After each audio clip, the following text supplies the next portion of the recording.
Good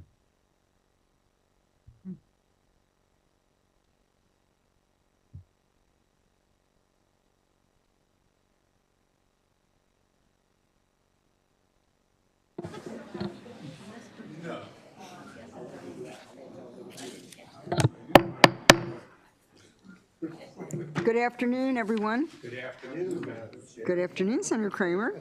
Today is Tuesday, February 4th. You are in the Finance Committee. I am Pam Vidal, Chair of the committee, and with me is my Vice Chair, Senator Antonio Hayes. I'm going to read the bill order for today. And this is pending change because you'll see some of our senators will be leaving to go testify in other committees and come back. So we're kind of juggling the schedule as appropriated. But we're going to start with Senate Bill 379. Senator Washington, you can bring your panel to the table.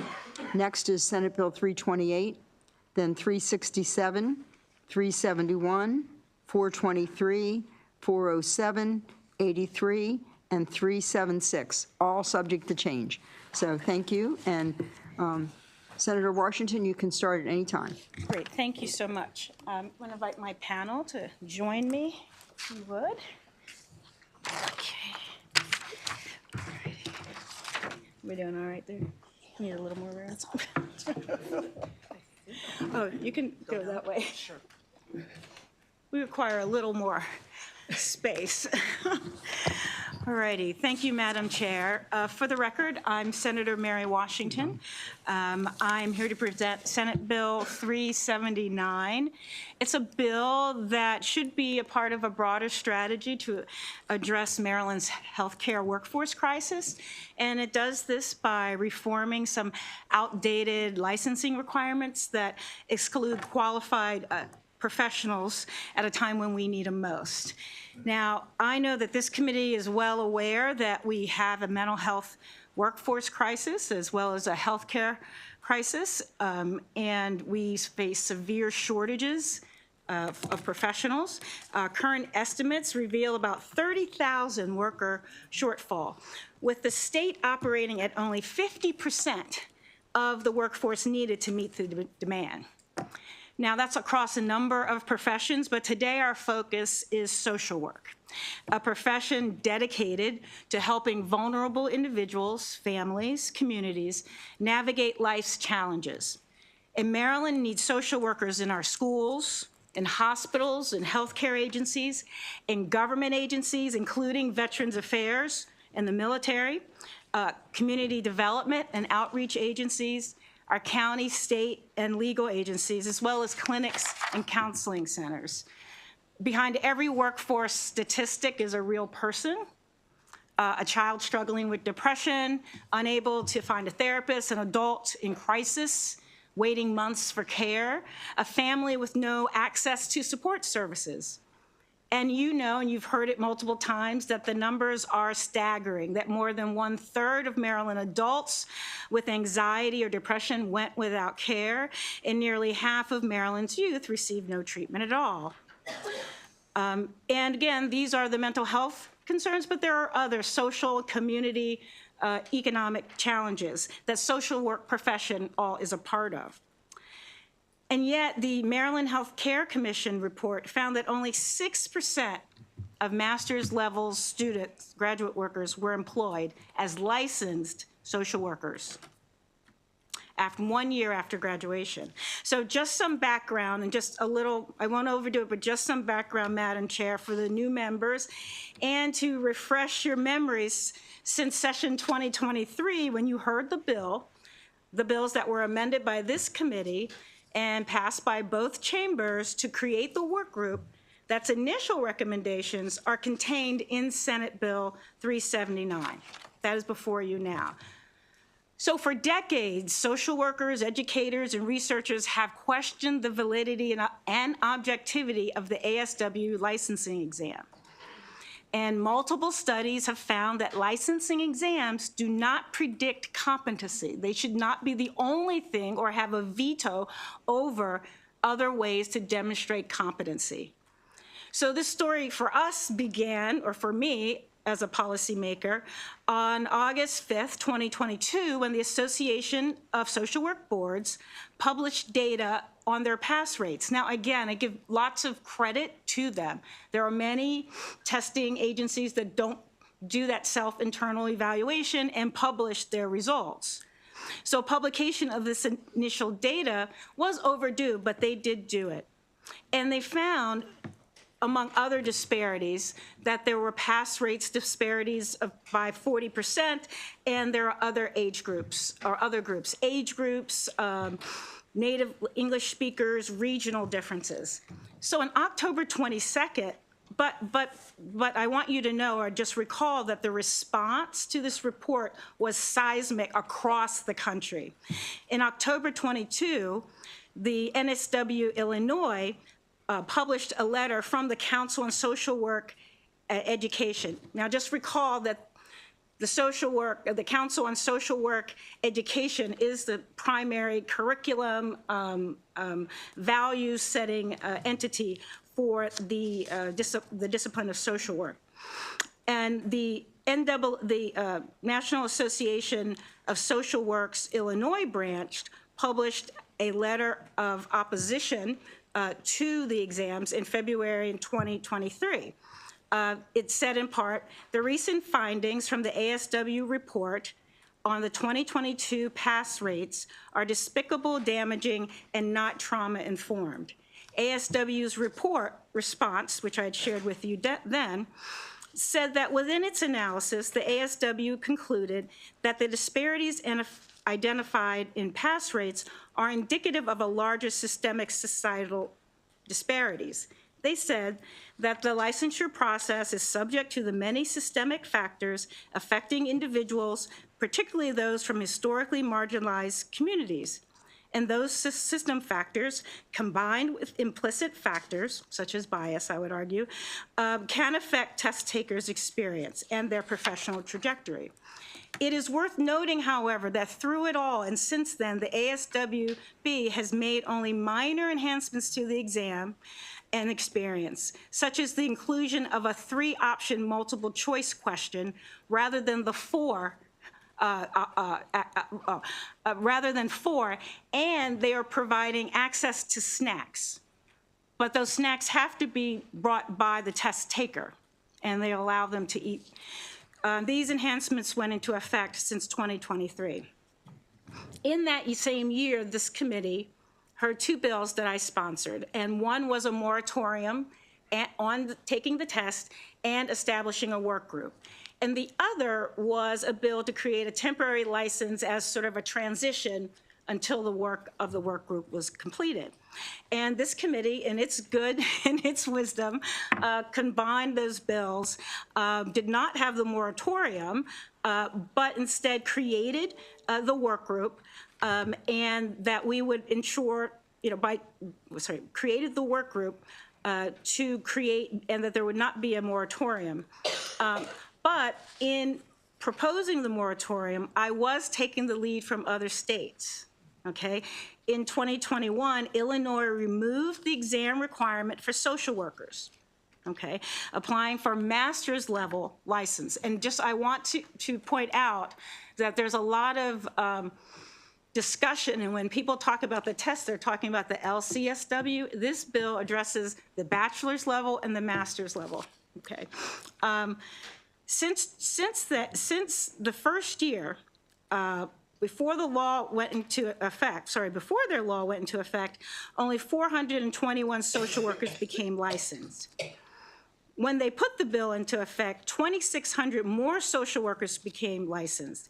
And since the passage of a bill that removed the ASW board as a requirement for the MSW exam, in Illinois, numbers have risen from an initial 5,307 that they had active social workers to 7,845 just 6 months after, and today they have more than 10,000 social workers working. And Governor Pritzker was stated that this bill has made such an impact on their ability to provide health care. Also note that 12% of these licenses came from out of state. So not only did it help people who were living in Illinois get licensed, but because they made that change, they were able to attract people from other states. So the opponents will still claim that disparities exist because of systemic issues and that it doesn't have anything to do with the exam. So I sort of jumped ahead. So what we did in Maryland, there were a number of states that just banned the test. And we took a more deliberative approach. We created a work group, and I will tell you, because I participated in this meeting, these members of the work group were meeting monthly, sometimes every 2 weeks, since we passed that bill, to come up with something that was reasonable, something that was informed by their experiences. They reviewed national best practices. They heard from experts, from educators, from social workers. They we met multiple times with the Maryland Board of Social Work Examiners, the ASW, and other key stakeholders. And they reviewed real workforce data. I can tell you, I've been on a lot of work groups, and social workers are amazing and take their responsibilities clearly. I'm going to close with a couple of just facts. Since Illinois, as I said, removed the exam, they've doubled their workforce. Rhode Island they removed the exam in 2022. They've more than doubled their workforce. And again, we're talking at the master's and bachelor level. Connecticut removed the exam in 2023. They had a 34% increase in master's level social workers. And most importantly, these states have not seen an increase in public safety complaints, just a stronger workforce delivering more care to those in need. The ability to be licensed has economic benefits. We are also very interested in implementing public accountability as a part of this process. We recognize that removing the exam will require a thoughtful transition. I understand that thoughtful transition is not in the bill, so we are open to the committee's participation in that. And additionally, the work group would appreciate an opportunity to extend to continue its work, because it's able to work through December, to continue this work to support our efforts to develop a transition plan. In closing, I just have to say that there are these communist perceptions. Does this lower standards? No. It creates alternative, additional ways to demonstrate competency.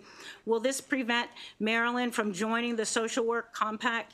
No, the compact is still under development. Nothing has happened with that. We still have plenty of time to figure that out. And who knows, with all the states removing ASW, the exam as a requirement, they may also come up with an alternative as well. And will it lower the wages or devalue the licensure? No. States that have removed the exam have not seen a decline in wages or professional recognition. Compensation is driven by education, experience, and licensure level, and employee policies. Additionally, we have to note that the ASWB does have, while we invited them to be and felt they should be partners in this, they are not a neutral party. The ASWB gets about $17 million annually from licensing exams, and therefore is invested in keeping it mandatory. I want to be clear that I am not discrediting the people who work on the exams, the scientists, the social workers, all of them, and their desire to create an exam that reflects a person's competency. But as a business, the class of the ASW board does have a financial interest. The time is now. Colleagues, we have a choice. We can continue defending an exam that has never been able to prove competency, or we can open the door to thousands of qualified social workers ready to serve. I'd now like to invite my panel, the chair of this work group, Dr. Carla Abney. She's chair of the work group, but she'll also share some of her other qualifications.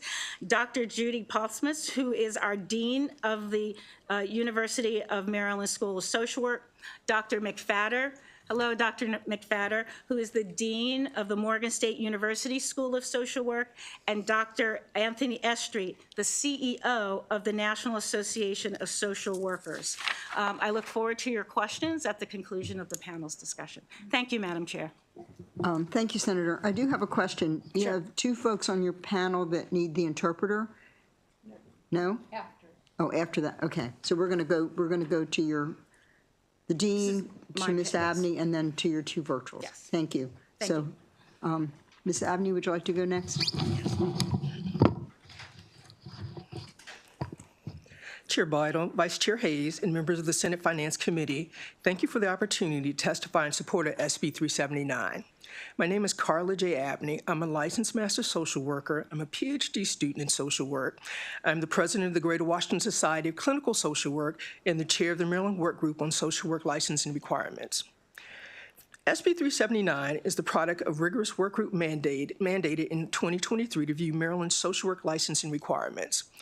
Over 15 monthly meetings, we examined national data, heard testimony from experts, including ASWB's own leadership, and reviewed best practices from other states. The work group included the Maryland Board of Social Work Examiners, representatives from the ASWB, social work educators, and practitioners. The ASWB's own data confirmed with social workers' long experience. The license exam disproportionately disadvantages Black and Brown candidates, older candidates, individuals with disabilities, and other groups. Yet there's no evidence that the exam meaningfully assesses competency. After careful deliberation, and a clear majority of workgroup members recommended removing the ASWB exam as a requirement for non-independent licensure. SB 379 does not eliminate licensure. All licensed social workers will still be regulated under the Board of Social Work's public protection standards. Virginia already licenses LMSWs without requiring the exam. And Maryland should do the same to strengthen our social work workforce at a time that we are urgently needed. When this issue first emerged in 2023, I was not immediately in favor of removing the exam, but after reviewing the evidence, I am convinced that SB 379 is the right step forward for Maryland. I urge you to support this bill. I want to thank you again, and I welcome any questions. Thank you. Dean, you want to go next? Is this microphone working? Yes. So thank you, Chairman Senator Bidle and Vice Chair Senator Hayes and members of the Finance Committee for the opportunity to speak today. My name is Judy Postmus. I am the Dean of the School of Social Work at the University of Maryland in Baltimore. I am here in strong support of SB 379, which removes the licensing exam requirement for entry-level social workers at the BSW and MSW level here in Maryland. The MSW program, of which our school has, is one of the most rigorous graduate program available, combining intensive academic coursework with hands-on field training. Our students complete extensive classes in human behavior, policy, clinical interventions, and ethical practice. More importantly, they engage in hundreds of supervised hours in real-world settings, working directly with individuals, families, and communities under the guidance of experienced social work professionals. This rigorous preparation is far more indicative of their ability to succeed as social workers than a single standardized exam, which has been shown to disproportionately disadvantage certain groups, including Black test takers, older adults, and non-native English speakers throughout the country. Maryland needs more social workers, not additional barriers that prevent highly qualified, well-trained graduates from serving our communities. SB 379, as mentioned from my colleagues here, maintains key safeguards: accredited education, supervised practice, and continuing education requirements. These ensure public safety while making our licensing process more equitable and inclusive. 10 states have never, ever used the exam for their licensing process. 4 other states, as you heard, have removed the exam, like Illinois, who has successfully expanded their social work workforce. By passing SB 379, Maryland can do the same. I urge you to support this critical reform, and thank you. Thank you. We're going to hear from the two virtual witnesses, and then we'll have questions from the committee. So I'd like to go to Anna McFadder next.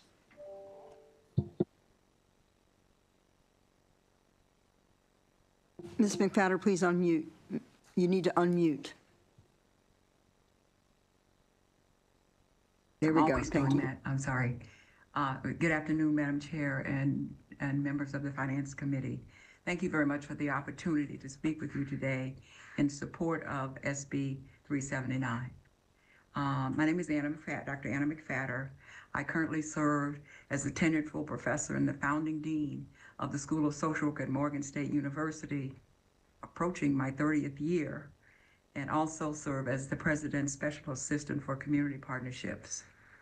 Having served as a social work practitioner and educator for some 40 years, I also served on the commission on the Council of Social Work Education, which is the accrediting body for social work programs, and conducted numerous accreditation site visits in small, medium, and large social work programs across the country, from Texas to Vermont to Mississippi and so on.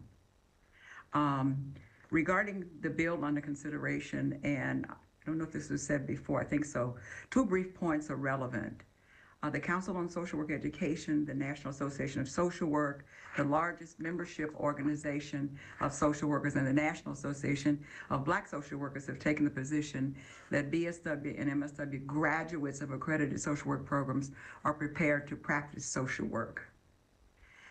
These positions reflect the requirements of a substantial review of highly qualified social work educators and practitioners within a rigorous set of standards, a few of which include professional and ethical behavior, assess, intervene, and evaluate practice with individuals, families, groups, organizations, and communities. In addition, as Dean Postmus has stated, BSW level students must complete 400 hours in supervised internships in agencies that have been assessed and evaluated, and MSWs complete 900 hours of supervised hours of internships. If I might share my example with the exam, when I heard the response from ASWB was that the students that didn't do well on the exam or who didn't pass the exam were not well prepared.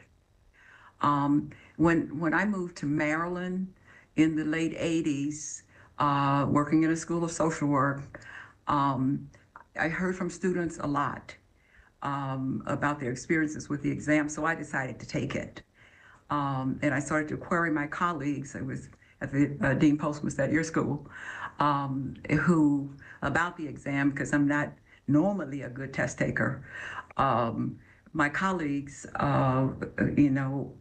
their response was, which we hear the same response right now: think like a 35-year-old white woman, and you'll do better on the exam.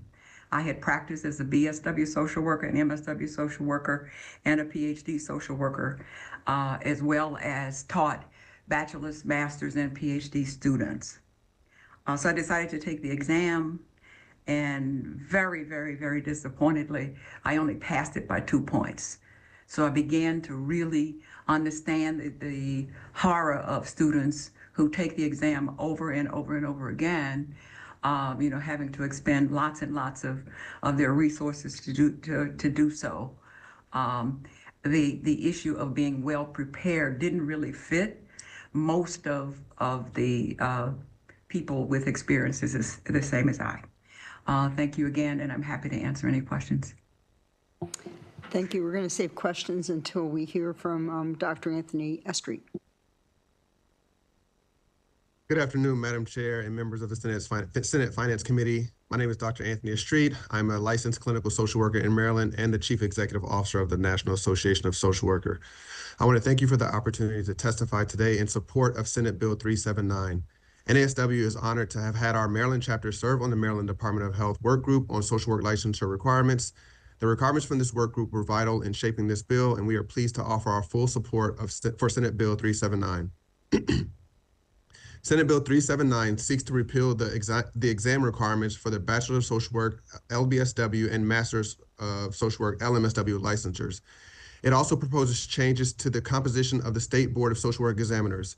These changes are critical for increasing access to the social work licensure and for strengthening the social work profession in Maryland. At NASW, we have long advocated for equity, diversity, and inclusion. In fact, back in February 2023, we issued a statement opposing the licensing exams from the Association of Social Work Boards, or ASWB. These exams disproportionately disadvantage social workers of color, older adults, and non-native English speakers. Data shows significant disparities in pass rates for these groups, limiting the number of qualified professionals available to serve diverse communities. We strongly support removing the ASWB exam requirement for LBSW and LMSWs. This will help to address the behavioral workforce shortage and meet the growing demand for services, especially in underserved areas. It's important to note that similar legislation has already been successfully passed in Illinois and Colorado. We also urge the adoption of an amendment to clarify that the exam will still be available to those who choose to take it, specifically recommending that the board's notification process be adjusted to make it clear that the exam option will remain for those who wish to pursue it. We believe it provides important flexibility and choices for applicants. NASW National and our state chapter strongly support Senate Bill 379 with the proposed amendment. We commend the sponsors for their leadership in addressing licensure barriers and promoting diversity and equity within the profession. Thank you for your time, and I'm happy to answer any questions. Thank you. So do I have any questions for the sponsor, her panel, including her virtual, Senator Hershey? Thank you very much, Madam Chair. Dean Pottsmith, interested in your academic programs that you've talked about. I think your letter mentions coursework, field practice, evaluations. Is there testing involved to achieve a degree in the School of Social Work? So no, there's not one comprehensive test for the entire program, but there are classes that have testing depending on whether it's multiple choice testing or objective testing, along with essay type testing and evaluating. That's how we evaluate our students. We do have to, for our accrediting body, the CSW, Council of Social Work Education, we do have to demonstrate that our students are meeting competencies and achieving competencies of a number of our courses. And so that's an overall statement that we have to submit every year in order to maintain our accreditation. You make a statement on each individual student and say that they are? Not each, we do an aggregate of the school and say this is the number of students or the percentage of students who met this competency, and there's a long list of competencies that they must meet. Okay, but there's no comprehensive test to achieve the degree at the end of the No, study mainly period. because it's really hard to determine what kind of test, and this is my concern with the exam as well, is what kind of test to measure behavior when it depends on the person, it depends on the context, it depends on who's in front of them, is it an individual, family, group, organization. There's any number of factors that might play a role in making decisions on what they would do or might do. And so this is some of my concerns about having an exam, and this is why my school is not unique. I'm sure if you ask Dean McFadder, it would be the same, that they don't do a comprehensive exam for all students. I don't believe that any school does, but I could be wrong. All right, so then if I thought about it, rather than eliminating the testing in this bill, isn't there a way to better maybe teach to the testing to make sure that one would be able to pass the test when the test is provided? So we've been doing that. I'm on a there's a North American Deans and Directors group, and there's a task force that's looking at this exam. They have been after ASWB to post their results for years. And so since then, our school, for example, has done quite a lot of workshops and assistance, and there's classes or extra webinars and workshops that students can take. We've been helping students pass the exam as much as we can. Obviously, we can't take it for them, but we've been trying to provide that, and not trying, we have been providing those services for our students to help prepare them to take the exam, and they're still not doing as well. And again, the not doing as well, if it were just our school or just, Dean McFadder's school, we'd say, well, maybe it's that particular program, but this is across the country. The data that we're reporting about Black students and students who were English as a second language and older students, this is across the country this is happening, of the hundreds of MSW and BSW schools that are out there. So it isn't just a problem with the organization and the institution, it's a problem with the exam.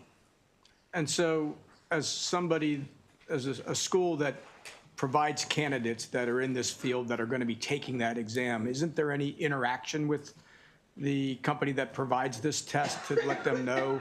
I mean, I'm assuming they're seeing the same results that you're seeing. Yes. I'm wondering why they're putting a test out there that you feel that the individuals that have gotten degrees from the School of Social Work Correct. cannot pass this test. There has been a number of conversations at the national level, and I'm sure Anthony Eastreet could talk about this. I know there's a roundtable of the directors of NASW, of the North American Deans and Directors, of CSWE, along with ASWB and the National Association of Black Social Workers, who have been convening and trying to identify ways to address and change the exam.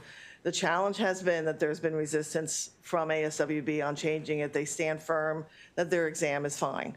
And so it's become a roadblock and a barrier, and one where I know that we're on the verge of getting the approval from the North American Deans and Directors to support the removal of the exam, but we're not quite there yet as an organization. But I know NASW is there, and so it's not for lack of trying, because social workers love to collaborate and they will do and try to work together.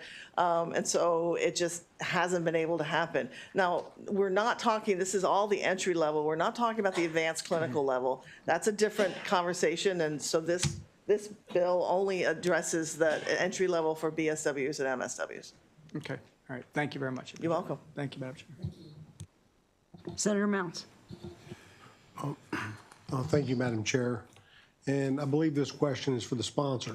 We have a rule, you can only ask one witness a question. And so far this year, every time I've asked a question, for some reason, it's garnered all the witnesses. So I want to make sure I stick to that. So, Senator, thank you for bringing this. And I was looking in the testimony and trying to find, did the work group did the work group actually provide testimony? Oh, so the work group produced, Madam Chair, an interim report last year, as well as there should be a final report. It's in the testimony?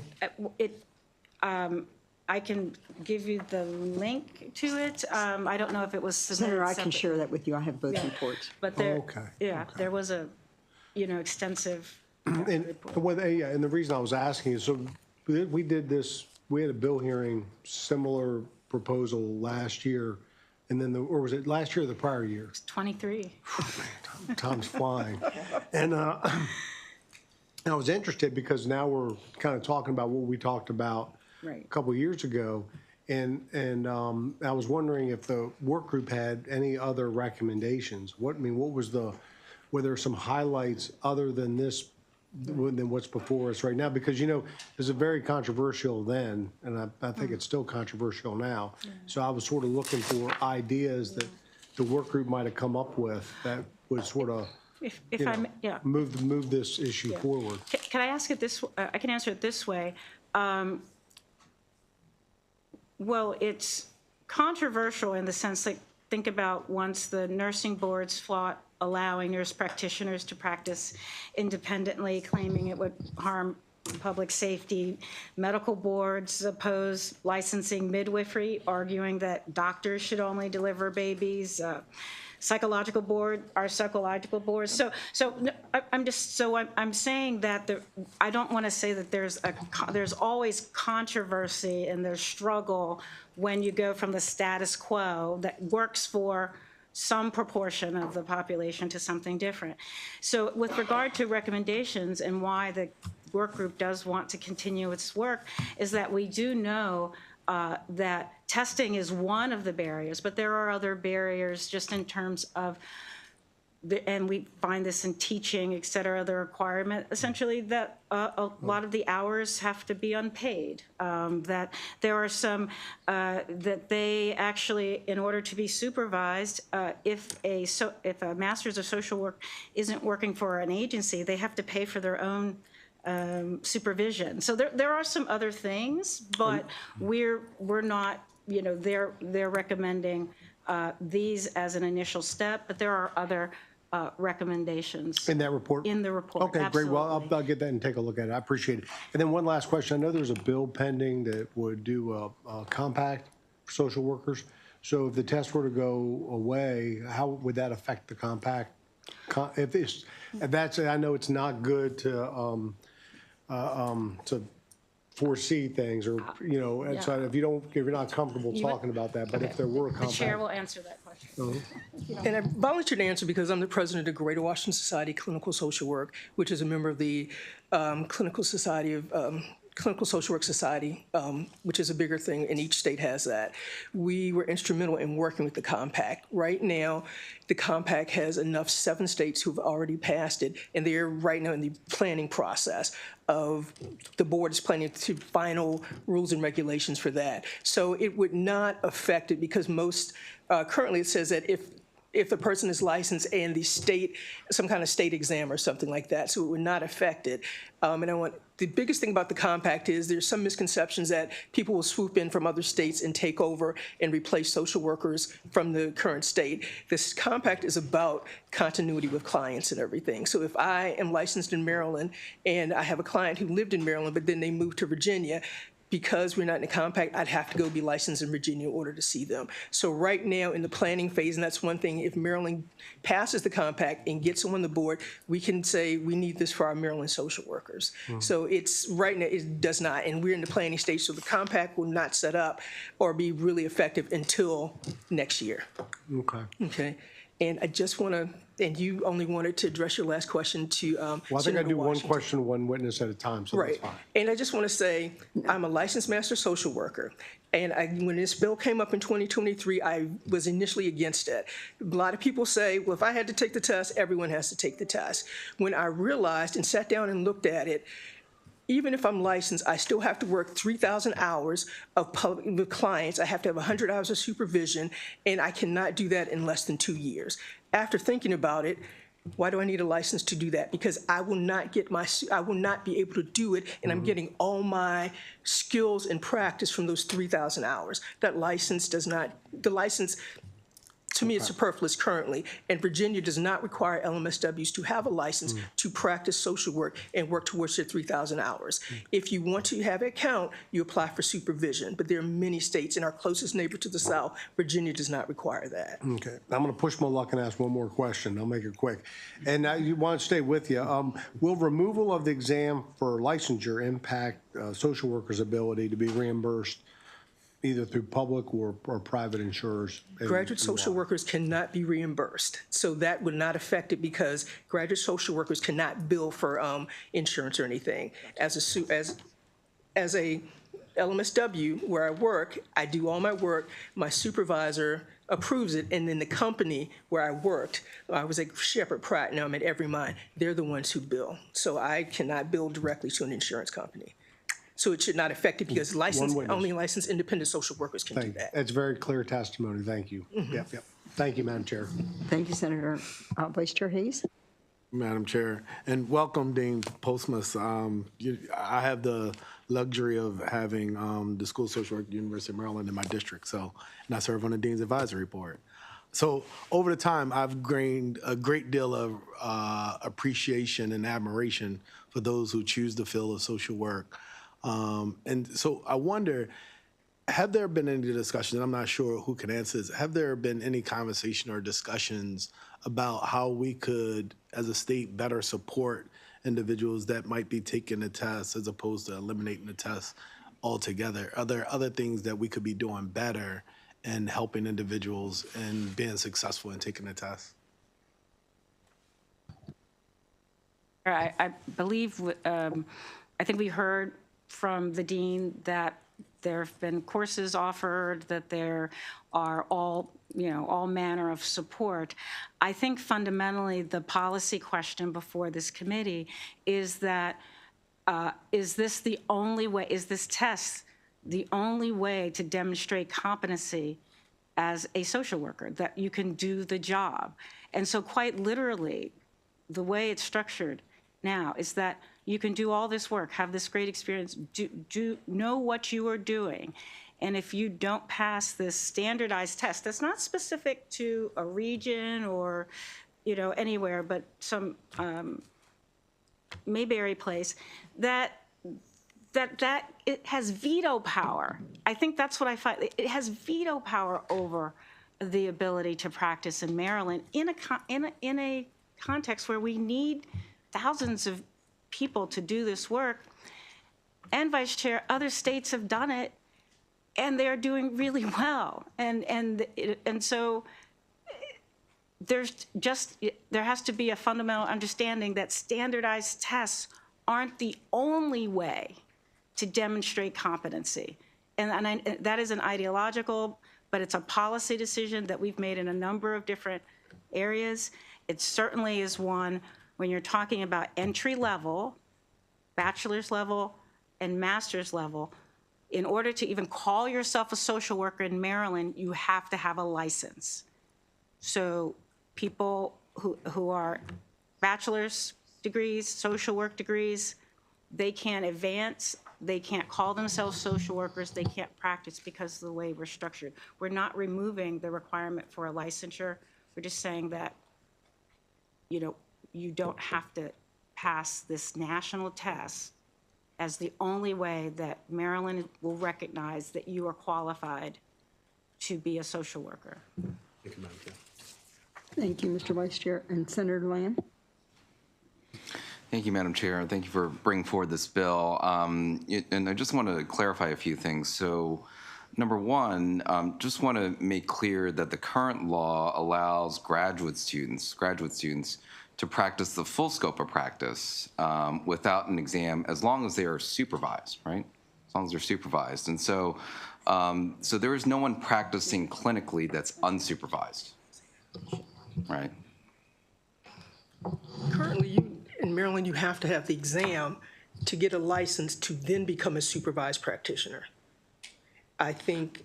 Right, but as a graduate student, as you're working towards getting that degree, you can practice as long as you're supervised under someone else clinically. Do you mean while you're in school? Right. Yes, you can. Yes, in school, that's part of your internship. So you're not. You take that one because you're not technically a supervisor. You're an intern student. So you're being supervised as part of your education. Right. So no one is practicing clinically unsupervised. Correct. Right. Correct. Right. So it's interesting because, like, the ASWB will contend that this is really a public safety issue, which seems a little bit odd to me, given that. You know, the day after a student graduates, it seemingly from their perspective, it's just very dangerous for them to practice with the same supervision, even without the exam, right? So it's a discrepancy in that argument that's being made there, that the moment they graduate, even though they've been, as a graduate student, being able to do a lot of the things that ordinarily a social worker would do, without an exam, that the moment they graduate, they become more dangerous because they don't have the exam. Exactly. Even though they're being supervised, right? Mm-hmm. The other piece that I had a question with there is that, you know, when it comes to the exam itself, there's obviously significant discrepancies there in how it's the results are coming out. There are other states, though, that have put forward or have obviously moved forward without the exam. Have we seen any implications in those other states or results from them either removing the exam or never having the exam? So Increase. Yeah, except the increase in the workforce. And with the graduate social workers, it increased the workforce, thereby giving more therapists to clients. And again, they're still working their 3,000 hours in order to get independent licensure. So you're still, in less than 2 years, you're still working with clients 3,000 hours, and you're still being supervised. but increasing the workforce is good. That's Exactly. what we want. Yes, That's what we want to having do, worked, right? I know it's really, we have a lot of people out there who are seeking therapy, but they're unable to do it. There are wait lists everywhere, and they're unable to do it because there's a lack of social workers and therapists. Right.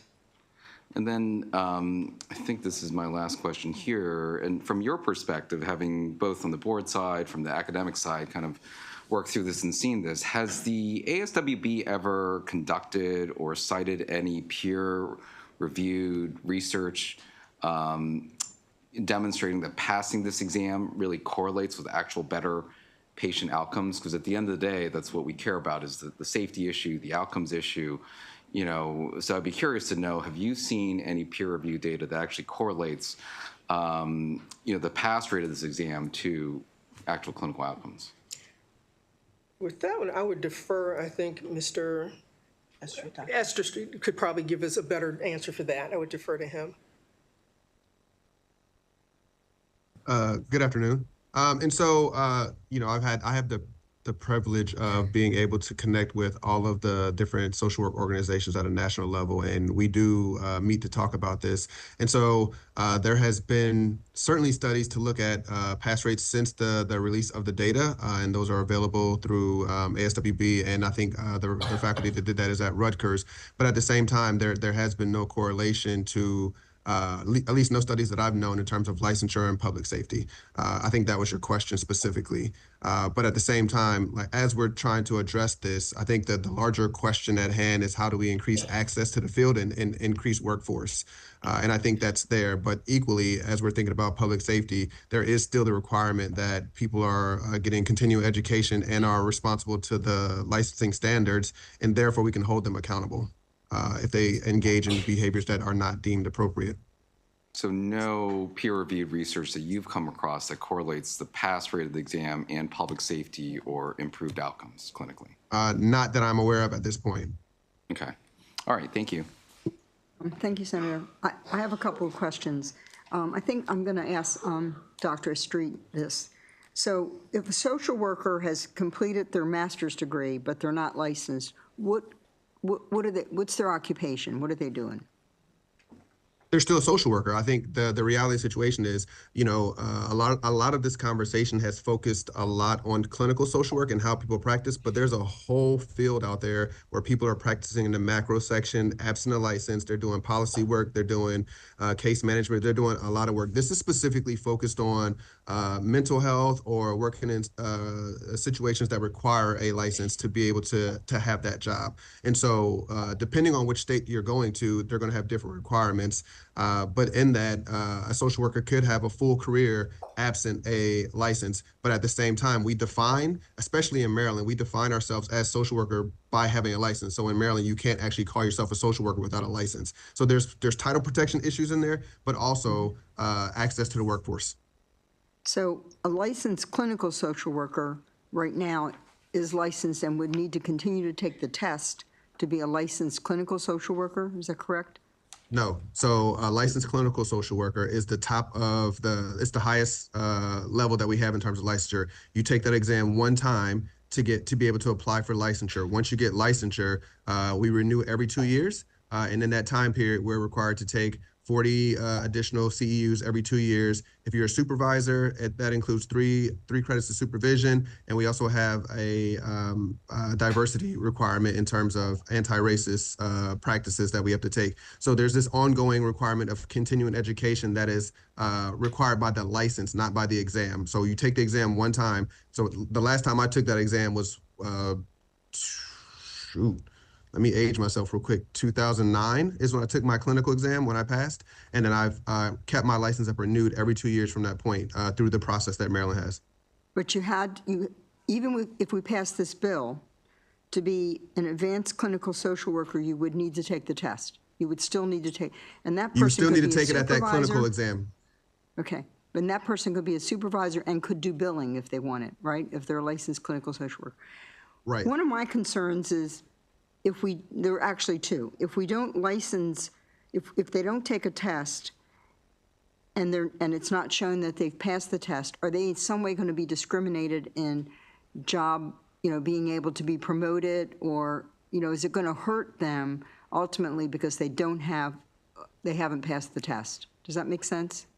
It does, and we have not seen any data that leads to that. I think it was mentioned earlier in terms of compensation that is based on experience, licensure level, education, all that good stuff. I think the one thing that I will say, and this is part of the amendments that we talked about, was as we're talking about this, making sure that we are clear that if this passes, that people will still have the option to take that exam if they choose to. So it's not a throw the baby out with the bathwater. It's giving people additional options to increase access to the field. Thank you. I'm going to ask this question to the dean. So right now, if we check the website, if you're a licensed social worker, it says right on the website that you passed the test. Yes, so there's two different levels of social work licensure in this state. There's the LMSW or LBSW, and that would indicate you have your entry-level licensure, and this is the exam we're talking about for that level licensure. And then 2 years later, at least, a large number of supervised hours, you take an exam to become an LCSWC, and at that point, you can start doing third-party reimbursements. If you want to supervise others as an LCSWC, there's another level of training that you have to go through. But every 2 years, as Dr. Estreet mentioned, that you have to go and get certified. So if somebody has on their on the website their name and information, it depends on the level of licensure. They might say LMSW, they might say LCSWC. In my case, it might say ACSW. I came from a state, Florida, that did not have entry-level licensure. I never took the license. I practiced, as Dr. Estreet mentioned, at more of the policy and community and larger macro areas. I took the exam with the National Association of Social Workers 2 years after I graduated and got the ACSW credentialing. But again, I've never been licensed in the multiple states I've been in because, again, it was never required, one, of my job as dean, and two, it wasn't required when I practiced and worked in the state of Florida because they don't have an entry-level exam. Okay, thank you, Dean. I don't see any other questions. That ends your panel, Madam Senator, and we are going. My committee, we have some work. Sorry, you're not going to hear the rest of this hearing. I will listen, believe me. Thank you. We are now going to hear from Jacob Leffler and Judith Mounty.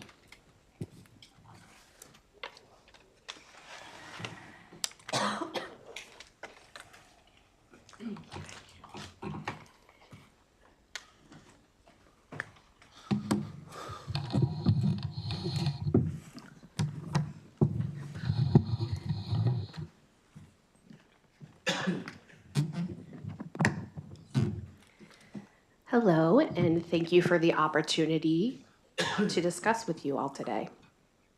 My name is Judy Mounty. I am a licensed clinical social worker and have been a licensed clinical social worker since 2008 in the state of Maryland.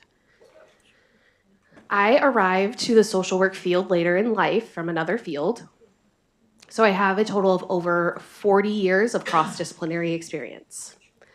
That includes research and education. I've also worked in a test development company. I was born deaf, and I do support this bill, SB 379. Here in the state of Maryland, we have approximately 2 million deaf and hard of hearing individuals who are the age of 12 or older. They need social workers who can relate to their life experience and who are also bilingual in ASL and English. We have a very small number of licensed social workers who can do that in the state of Maryland. The issues that we have been discussing in regards to the test for social workers are not specific just to social workers. Standardized testing, the movement that is occurring with standardized testing, creates barriers to access with the same population of people. Any sort of high stakes test creates that. For deaf and hard of hearing individuals who complete an accredited social work practice program, the structure of the licensing exam creates specific barriers. Deaf and hard of hearing individuals have a different experience with access to English, a different experience with language and learning and culture. So testing for licensure creates barriers to accessing the profession, to continuing to do their work. And ASWB has never collected data that is specifically for deaf and hard of hearing candidates for licensure. They have some data on people with disabilities who request accommodations, but the data is not desegregated. We don't know who is deaf and hard of hearing within that.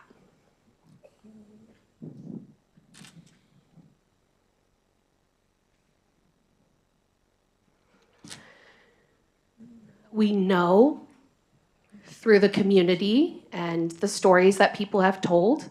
I was a former student at Gallaudet University, and my clients who had social work degrees and my people that I supervised, we knew that people were failing, and they were afraid of taking the test and avoiding it. Someone asked the question previously, what do people do if they don't pass the exam? There are many deaf and hard of hearing people who complete their MSW program and are in good standing, and they don't take the test or they don't pass the test, and so they can't call themselves a social worker. So they take jobs that don't require a license, and they use the knowledge and the skills that they have. So it might be a transition counselor, they might be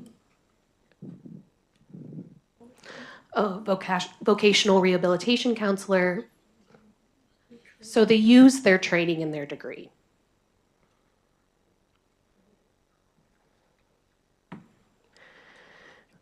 I try to work with ASDB starting in 2000. I met with the former director. They were very open-minded, and I explained the issue. And I gave a presentation, ASWB, and asked if there was a way that we can improve the test to make it better for people to pass. Me and my colleagues offered suggestions. Remember, I worked in a testing company. I know a lot about testing development. So we made suggestions in order to make the test more accessible for all. The last contact that I had with ASWB was in 2015, so that was 10 years ago. I continue to supervise individuals who are trying to pass the exam. So we talk about the practice test, and I don't see a lot of change. And the conversation really ended then, and I've had no contact with them.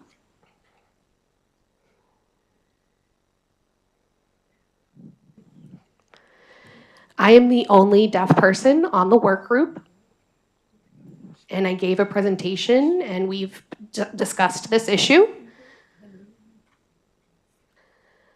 I've not gotten any sense that ASWB is really interested in what's happening with my population. Thank you for the time, and I'm open to any questions. I do not see any questions for this witness. Now, Jacob, are you also testifying, or are you just there to support? I am testifying, please, and in support. Okay. My name is Jacob Leffler. I'm the Vice President of the Maryland Association of the Deaf. We have more than 2 million people in the state of Maryland, and we support this bill because many deaf, blind, and hard of hearing individuals have graduated with a degree in social work from Gallaudet University or other universities and struggle to pass this test.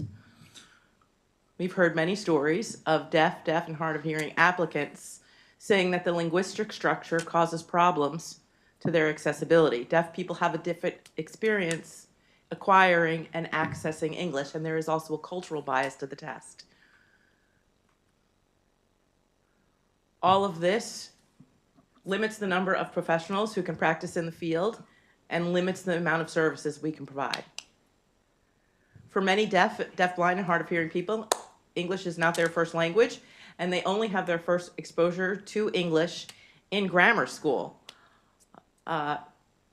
Many of the words that are used in standardized tests are not familiar to many deaf people. We don't have the experience of just incidental learning, of just hearing things in the environment and learning.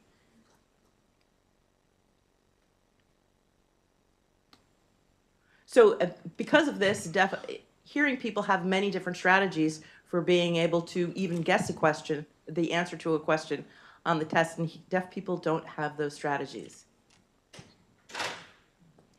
Another issue with this is that many deaf, blind, and hard of hearing people in the community are not able to even supervise this population. So they are unable to get the required hours. Deaf, blind, and hard of hearing people often use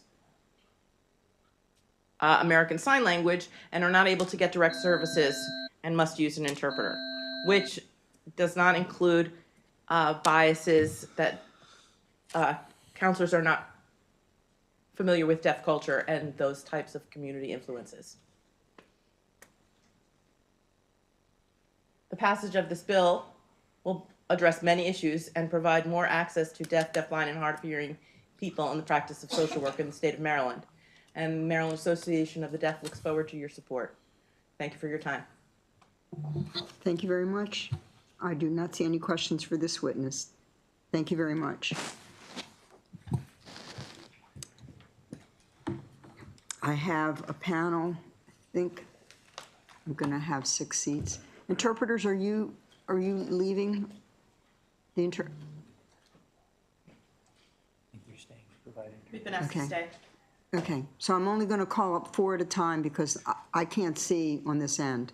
So my next 4 are Rachel Doyle, Dan Rabbit, Felicia Ross, and William Doyle. I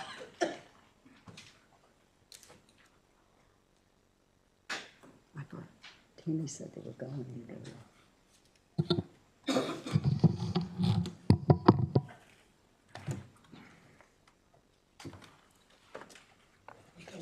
Can I ask the first person to get started? I'm going to remind you of the 2 minutes. You are the first bill of 8 today. So if you can stick to your 2 minutes, the committee will respect you very much. Thank you. Understood. Chair Beidel and members of the Senate Finance Committee, thank you for the opportunity to testify today. My name is Rachel Doyle, and I have been a social work clinical supervisor for the past 9 years. I'm requesting that you codify work group recommendations and find a favorable report. I provide mentoring to a diverse body of MSW students in their internships. All MSW students nationwide graduate with at least 900 hours of direct social work experience. My observations mirror that of the lack of evidence behind these exams. Namely, there is no correlation between student ease in passing exams and their competence as social workers. I could give you so many examples, but I know I have 2 minutes. So here are a couple. The student who just had it, my colleagues here know exactly what I mean. Clients just knew they were safe and would spill their guts in ways that allowed them to be better helped. It was impressive, and you can't measure it. That person took multiple attempts to pass. In my whole career, the student whose readiness for practice I was the most concerned about, they passed on the first try, which did not change my opinion about their readiness. My white students all have passed on their first try. When my students struggle to pass these exams, it's another $230 fee while underemployed, and it's more time they can't help clients at the full level they're capable of at the salary they deserve. Licensure is the key to a better paying job and upward mobility in our field. You'll hear opposition arguments today that are based very little on facts and very much on hypotheticals, misinformation, and fear-mongering. For example, for exam discrimination concerns, it would be simple to remove a field in the license verification form online, just like many other jurisdictions do. I don't know about you, but I'm not willing to trade fear of change because of, frankly, far-fetched and out-of-touch hypothetical harm for the real harm that is happening right now because of these biased exams. We need a larger, more diverse behavioral health workforce, and we are missing out largely because of these exams.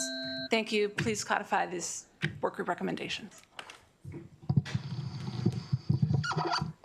Good afternoon, Chair Beidel, members of the Finance Committee. My name is Dan Rabbit. I'm the Policy Director at Behavioral Health System Baltimore.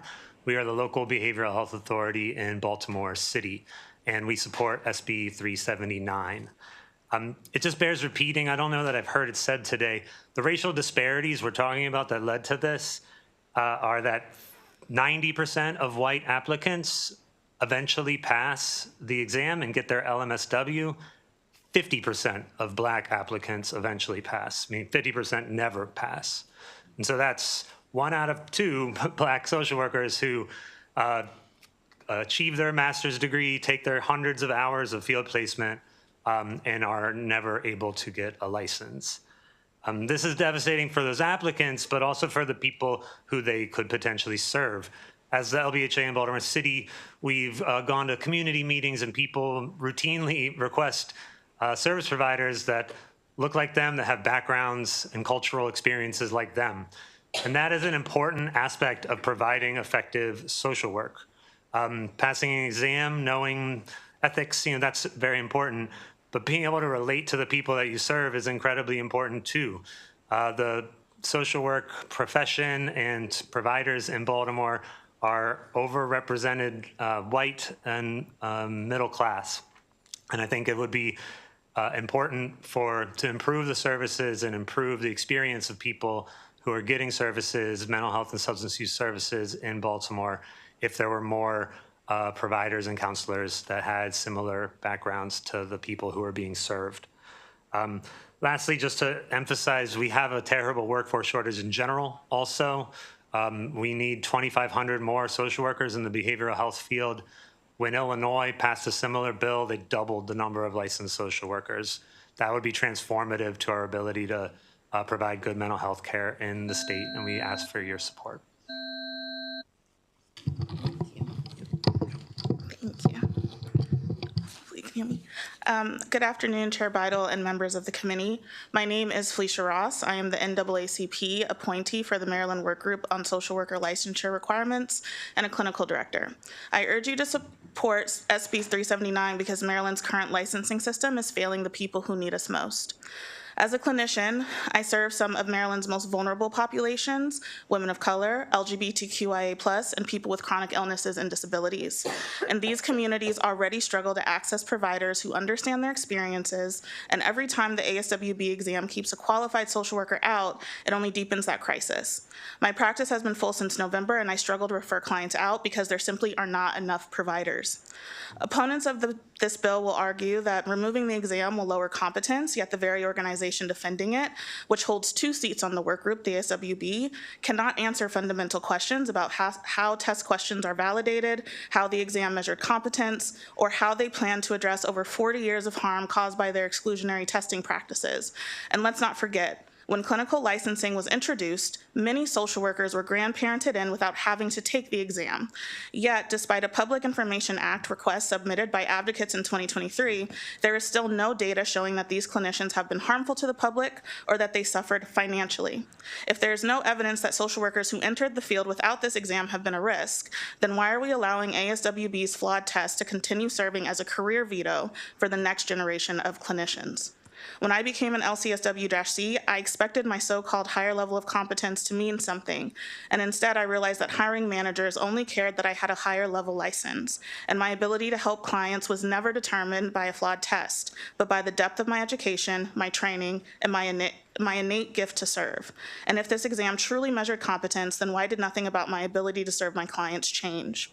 We cannot afford to keep shutting out trained professionals who are already serving and making a difference for our most vulnerable. And that starts with removing the exam requirement.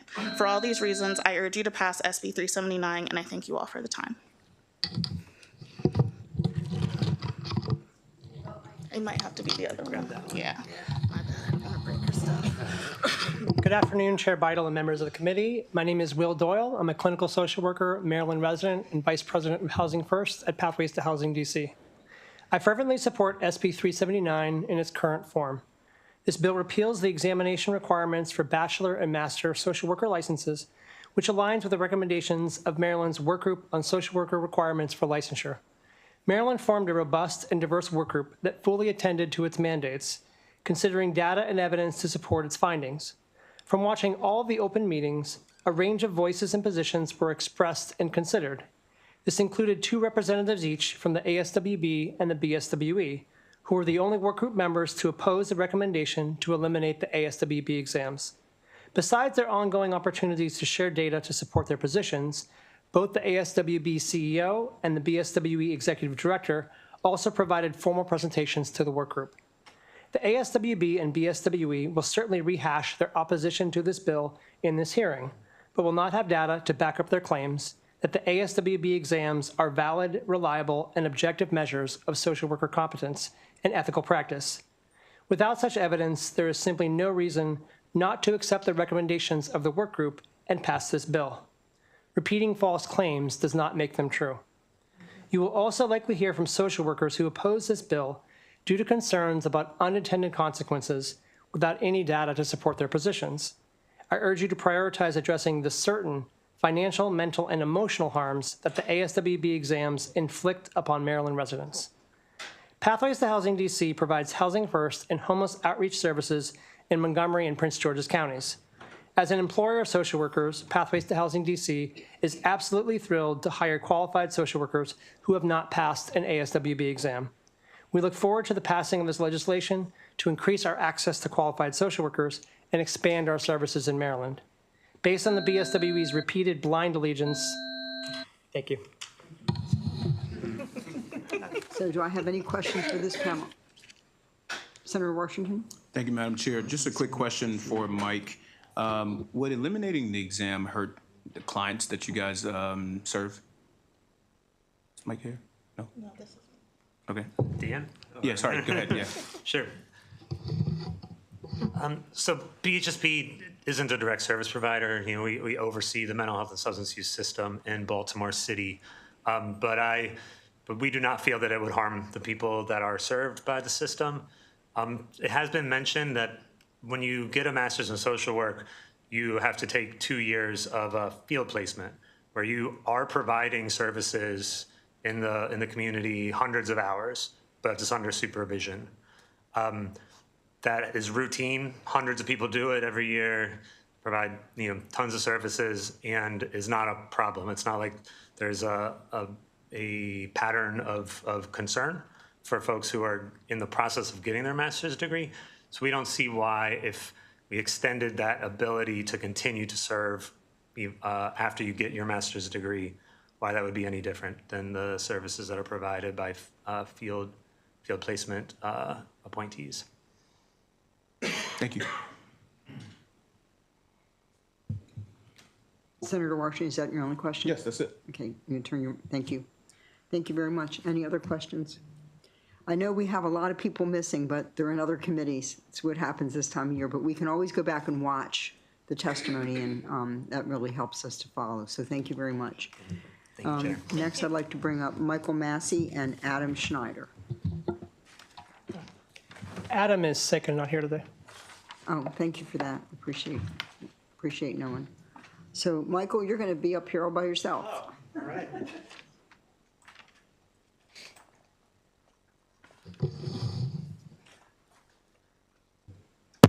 Okay.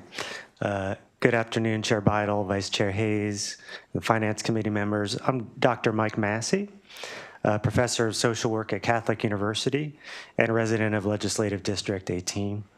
Over the last 5 years, I've been doing extensive research on the topic of social work license exams. And you may have already heard some fear-mongering about this bill by those who are really desperately trying to protect their profits. However, the actual evidence makes it clear that SB 379 is a common sense measure that will safely help address Maryland's behavioral health workforce shortage. Here's what the evidence really tells us. Removing the exam requirement at the master's and bachelor's level will increase the number of qualified social workers with no safety risks. I looked at the publicly available data in Illinois, Rhode Island, and Connecticut, where they have passed similar bills. They have seen substantial workforce increases with no increases in safety and ethical issues. The newly licensed social workers are getting hired and are treated the same by insurance companies and employers as those that had to take the exam to get licensed.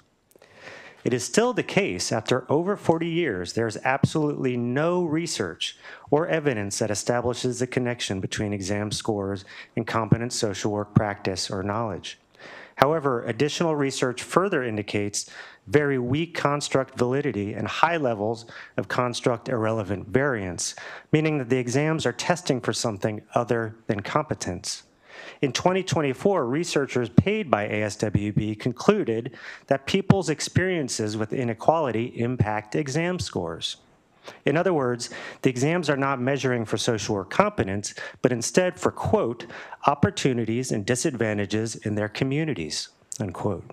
So according to ASWB's perverse logic, When racism and economic inequality are solved, their tests will finally be valid.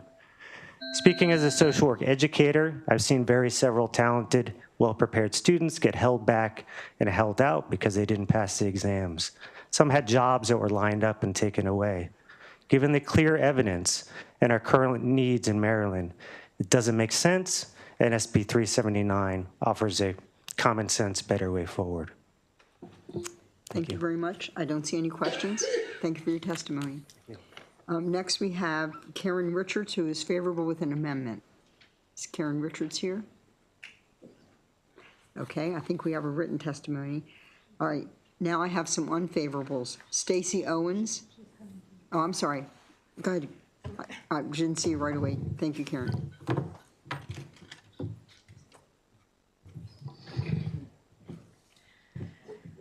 Thank you, Chair, Vice Chair, and members of the Senate Finance Committee. My name is Karen Richards, Executive Director at the Board of Social Work Examiners.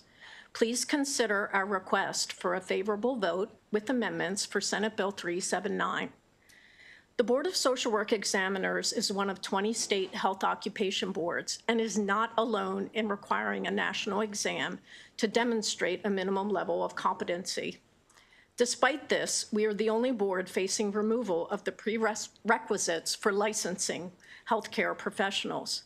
We ask that this language, which seeks to eliminate exam requirements at both the bachelor's and master's level, be taken out of the bill entirely. A mandate of the board is to promote safe, high-quality healthcare.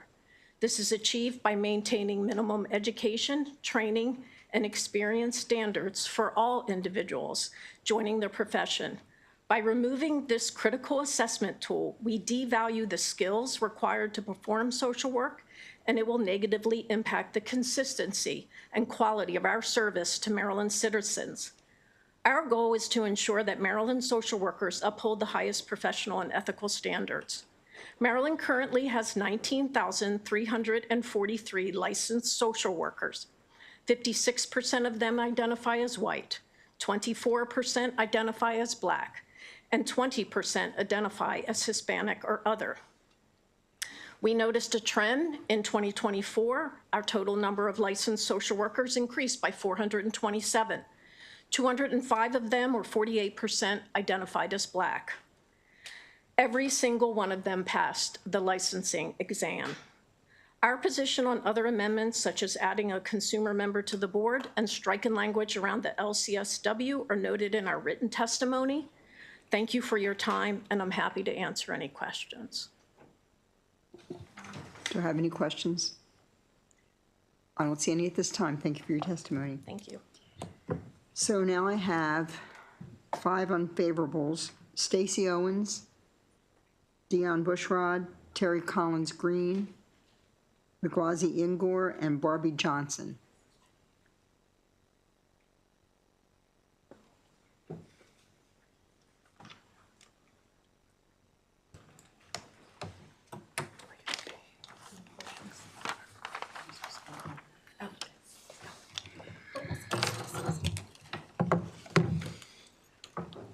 Who would like to start? Let's start on the left and just my left and just go right down the row, please. Thank you. 2 minutes. Thank you, Madam Chair, Mr. Vice Chair, members of the committee.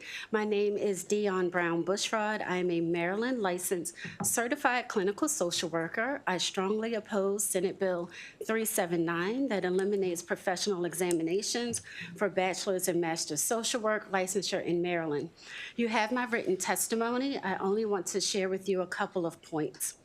So first, I've heard that the bill supports addressing the workforce shortage in behavioral health. In my 30 years as a social worker, I've never heard of a time where social work was fully staffed. The reason the profession has a shortage is because we are underpaid.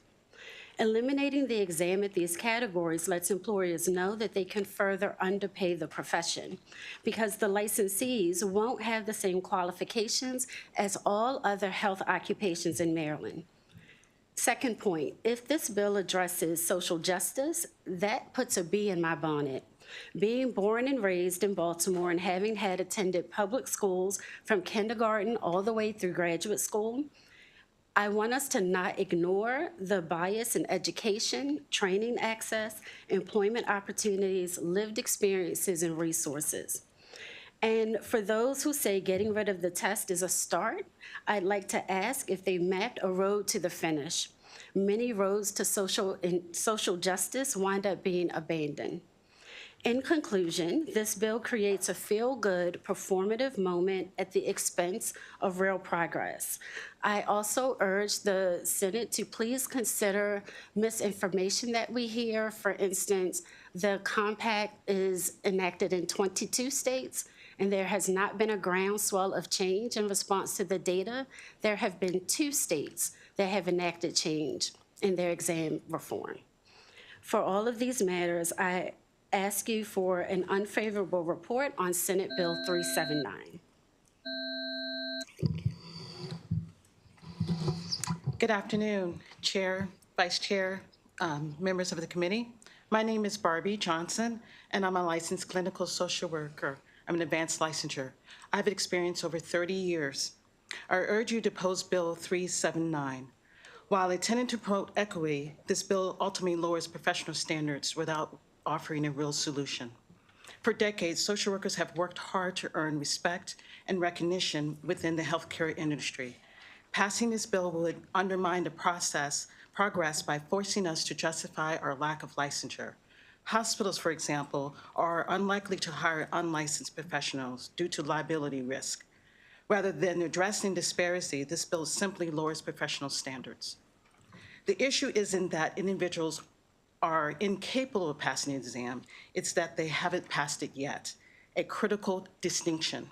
Eliminating essential components like an exam without a valuable replacement only deepens existing dysfunction. Instead, we should focus on addressing the identified barriers to the exam and developing meaningful solutions. In the Black community, we understand that an unjust system will create obstacles. Yet we are taught to strive for excellence, no matter how challenging the journey. Additionally, those who have passed the exam should not be expected to hold the same credentials as those who have not. If this bill passes, a new form of credentialing will eventually emerge, leaving that group this bill claims to protect right back where they started. Eliminating standardized assessment risk, creating critical knowledge will create critical knowledge gaps, putting clients and communities at greater risk by inviting uncertainty and unintended circumstances. Instead, we must take a balanced approach, one that ensures fairness without compromising the integrity of our profession.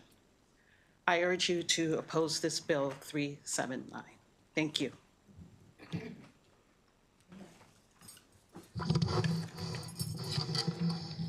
Good afternoon, Madam Chair and Vice Chair.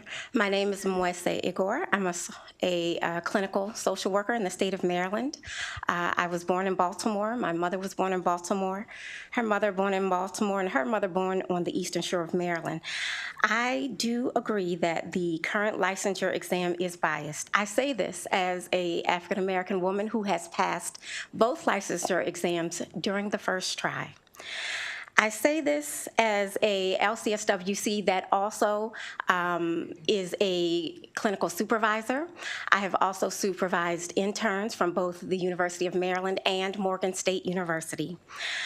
I have a very dear and best friend who graduated with me from Morgan State University in 2016, 2015, and she has yet to take the licensure exam. However, she and I both agree that the licensure exam is good for for our profession and most importantly for our community. I would ask that we, instead of rejecting completely a licensure exam, that we do what social workers do, and that is to assess, to identify challenges, to plan, and to execute, and then reassess. In our written statement that Ms. Green submitted, some of the things that I would recommend is that we amend our drafting process of the exam. Many other professions have licensing, and we could lead the way in social work by meeting the biases head on, taking those challenges, and seeing how we can reduce the biases. The second thing that I would encourage is that we improve our educational process. Many of us from disadvantaged communities have to leave our jobs. I left a good city job to go into my MSW program for 2 years and do an internship that was unpaid and with loans that I will have to pay back. And the school did not prepare me and some of my others, my colleagues, for this exam. Additionally, we could increase measures for passage rate by doing things like incorporating tools and examples of the test in our classes and in our tests that are given to us in our MSW programs, reducing the fees or removing fees for those who have taken the exam and have not passed, and also inviting those who are from these various communities that struggle with the current tests to participate in developing the exam questions. I thank you for your time, and please consider this when you vote. Thank you. Good afternoon, honored senators of the Finance Committee. My name is Terry Green. I am the director at the Maryland Office of the Public Defender. I've been at the Public Defender's Office since 2011. I'm not here to justify the racial discrimination suffered by many BSW and MSW professionals. It's unacceptable, especially coming from a profession built on the pursuit of social justice. But here are 3 research studies that I read recently. National Education Association, 2021, the racist beginnings of standardized testing. From grade school to college, students of color have suffered from the effects of biased testing. Teachers College Press, Columbia University, 2020, dismantling white supremacy includes ending racist tests like the SAT and the ACT. And finally, a research journal, Journal of Law Reform, University of Michigan, 2022, examining the bar exam and empirical analysis of racial bias in the uniform bar examination. The social work exam is not an anomaly. The racial disparities in the social work exam and all standardized testing is a direct result of structural racism in this country. The social work exam is written by licensed social workers. Is it the exam, or is it that it's a reflection of the bias in this country? There are 19,000 professional social workers in Maryland. Social workers are the largest group of mental health providers in this country. I ask the committee to recognize the significance and the role in providing a vital service to Maryland, to the citizens of Maryland by social workers. This bill does not improve the profession of social work or protect the safety of Maryland citizens who need life-saving mental health care. I ask the committee, in considering the passage of this bill, to make the following guarantees: that the public safety of those needing mental health treatment will not be harmed by the passage of this bill, that the professionalism of social work will not be diminished by the passage of this bill, and that when the Office of Public Defender social workers are being voideered in court by a judge who will determine that the social work expert is sufficiently reliable under the Daubert standard. Thank you. Thank you. And finally, Hello, Madam Chair and members of the committee. Thank you for your time today. My name is Stacey Owens, and I'm a licensed social worker in Maryland. For the past 15 years, I have volunteered with ASWB on development of the social work licensing exams, and I'm happy to answer questions about the exam. I'm asking you to oppose this bill because I believe that reducing professional standards is especially concerning in a field that often serves people who are vulnerable. Consumers in Maryland deserve to be supported by social workers who meet the same professional standards as social workers in the majority of other states. Even nursing assistants and massage therapists are required to take an exam, and the functions that bachelor's and master's social workers perform are no less vulnerable and should also have standards. The desire to increase social work workforce has been discussed. However, I urge you to consider that reducing licensure requirements diminishes parity with other health professions, threatens eligibility for social work licensure portability, and devalues the profession. I also understand concerns about ASWB's pass rate data by race. ASWB voluntarily released its own pass rate data as a baseline to looking at educational and social disparities as we work toward equity and as we work toward alternative assessments. However, the response to that baseline data has been to reduce professional standards for social work rather than taking a systematic, widespread approach to supporting social workers in meeting professional standards. We must ask ourselves why we have not asked other health professions to release their pass rate data, or why those professions have not released their data voluntarily. We must also ask ourselves that if this scenario presented itself with nurses or physicians, would the senators here be in support of reducing licensure requirements for those professions? If not, why support reducing licensure requirements for social workers? Social work is a valuable health profession that impacts lives. I again ask you to oppose this bill. Thank you for your time. Thank you. I have a question. Senator Washington. Thank you, Madam Chair. Just a quick one. You know, we've heard a lot today already about this test. What supports are there out there to help people pass the test, to increase the rate of passage for African Americans? Thank you for that question. ASWB has recently released a suite of resources that is free to both test takers and schools of social work.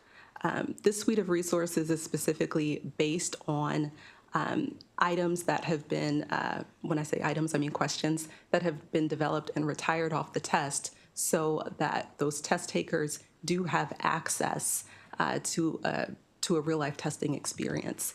I would urge that schools of social work disseminate this information more broadly so that test takers of all groups are more readily aware of these free resources that are available to them. Thank you. Senator Guile. Thank you, Madam Chair.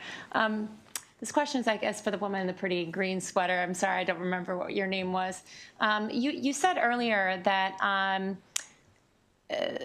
that there are other things that we can do besides getting rid of the test. For example, covering the fees, or providing more, I guess, practice questions, things of that nature. But I still feel, and I know you kind of conceded at the beginning of your testimony, that the test is biased. And so I don't think any of those suggestions, in my mind, take away from the fact that there's a problematic test. Covering the fees or giving more practice tests for a biased test, to me, just doesn't feel like it takes away that inherent bias. But you did say that there were things to do to address that bias head on. And I'm wondering what you think, based on your experience of having taken the test and passed it, what do you think that could be done to address those biases? So one thing I did do is I bought testing prep materials. A lot of my colleagues oftentimes did not, or they did pay for some. I think there are several different versions of testing materials. I don't know. I mean, even the LCSWC, when I took that exam, it was during COVID, and unfortunately I wasn't able to reschedule the test and did not study, but passed the exam. I think that with the test being biased, so we can either look at the test questions and they can filter out those that disadvantaged populations tend to not get and provide people from these populations, and then we can bring people such as myself to the table and discuss what were our techniques, what did we do to pass the exam, what worked for us and what did not. I didn't get every question right, but I did study. I did, and as I'm sure everyone else who takes this test, this very expensive test does. Mm-hmm. Yeah, I appreciate it. I guess I just have problems with requiring people to adapt to a problematic bias test. But I do appreciate your perspective, and with that, thank you, Madam Chair. Senator Lamb. Thank you, Madam Chair. You heard from the prior panel that there are states that have never used the test. There are states that have pulled back the requirement to use the test. And so, I'm curious to see what your opinion is, that why are you so insistent on keeping this test, which, at least from my perspective, has some obvious biases, when other states have moved in the direction to remove this test as a requirement and have not seen any real safety issues or downstream negative impacts? Senator Lamb, thank you for that question. If I may, I work at the Maryland Office of the Public Defender, and our social workers testify in court on behalf of individuals whose liberty is at stake. When we are sitting in front of prosecutors, judges, and we need to be voir dired, we have to pass the Daubert standard, which means that the judge has to agree that as social work practice and social work experts, we are sufficiently reliable. That standard is based on scientific methodology. We know social work is a soft science. And so at the Public Defender's Office, we want to make sure that our clients who are the most vulnerable are actually receiving the most quality social work service. I feel that the other part of this that nobody's talked about today is these people who won't take the exam will have to be supervised by board-approved supervisors, which is voluntary. There are about 5,000 board-approved supervisors right now who are supervised, who are employed, actually not employed, who are volunteers under the Board of Social Work Examiners. We have to provide 3 hours of supervision a month under the COMAR standards. And so the responsibility is going to lie on these board-approved supervisors who volunteer their time to do this, who are going to have the responsibility, who have malpractice insurance, who are LCSWCs, who have to supervise these people. I don't know, I can't speak to what other states are, but I feel like I don't want to have the responsibility of saying that someone is competent to practice social work solely based on my subjective supervision analysis. I would rather continue with a supervision form and then be responsible for the supervision hours and let that person take a objective competency exam. I don't know how we got here today by saying that it's only the social work exam that's not objective when we know that there's bias in all professional exams. And again, I'm concerned as a board-approved supervisor since 2013, what is the impact going to be on my board-approved supervisors, again, who are providing their time for free to have to supervise LBSWs and LMSWs who are not going to have to take an exam to prove competency. I don't want to have to prove competency as a board-approved supervisor. Can you point out where in the bill the Office of Public Defender is required to hire a social worker without an exam? I'm sorry, what's that question? Can you point out where in the bill is OPD required to hire a social worker without an exam? There is nothing, but there's nothing in the Maryland Department of Budget Management statute that says that supervisors have to be board-approved supervisors by the Board of Social Work Examiners. And so the only way you can provide supervision is if you're a board-approved supervisor. There's nothing in the Department of Budget Management job description right now that requires a social work supervisor who's employed by the state of Maryland to be a board-approved supervisor. So but right now, OPD could put on their application for anyone applying, for a social worker applying at in your office, that they have to give an exam score if OPD wants, right? We could remove this requirement for social workers. If the Office of Public Defender wants to have this requirement, you could certainly have this requirement as part of your application requirements for any employee, correct? That's correct. However, I'm also concerned about other areas of social work practice where there is no exam required. Outside of OPD? Outside of OPD. Does It's OPD gonna, to me, currently... it's the same. It will be the same threat to public safety, and it's the same responsibility to make sure that there are board-approved supervisors in those job sites who can meet the requirement for supervision. A lot of agencies... I'm not sure I'm seeing the evidence for the public safety argument, but I guess last question here, I know we've gone on for a while, but does OPD currently use student social workers who have not passed exam to work in supervised roles? We provide field placements for students, 24 hours or 16 hours. We provide field placements for students from University of Maryland School of Social Work, Morgan, Salisbury, and my board-approved supervisors, again, who volunteer, provide supervision to LMSWs. This bill will increase the responsibility of agencies to provide board-approved supervision and provide placements for field placements for students. So We're going to open up the floodgates, Senator Lamb. So the answer to my question is that OPD, the Office of Public Defender, currently does use student social workers who have not passed exam to work in supervised roles. They're not working, no, we're providing field placements as required under the curriculum Right, but they're of under the schools of social supervision. work. But they also have malpractice insurance. The schools have malpractice insurance to cover those students. So what I'm saying is, not only do we have students that we have responsibility for, They're not practicing clinically. They don't need malpractice insurance. Not all of them. the supervisor has to have malpractice The insurance. supervisor, yes. And the schools But- have to provide malpractice insurance. Okay, happy to have this conversation offline. Thank you. Senator Kyle. Thank you, Madam Chair. I just have one quick follow-up. When you were discussing the Daubert standard for admissibility of expert testimony, I mean, there's some states now that have paused or removed the exam for social work exam, right? Yes. Are you aware of any court that has determined that a social worker cannot testify as an expert on the basis that that individual did not pass an exam in order to become a social worker, whether it be on the Daubert or the Frye standard? If your question is, have some of my social workers been not approved to provide testimony as experts, the answer is yes.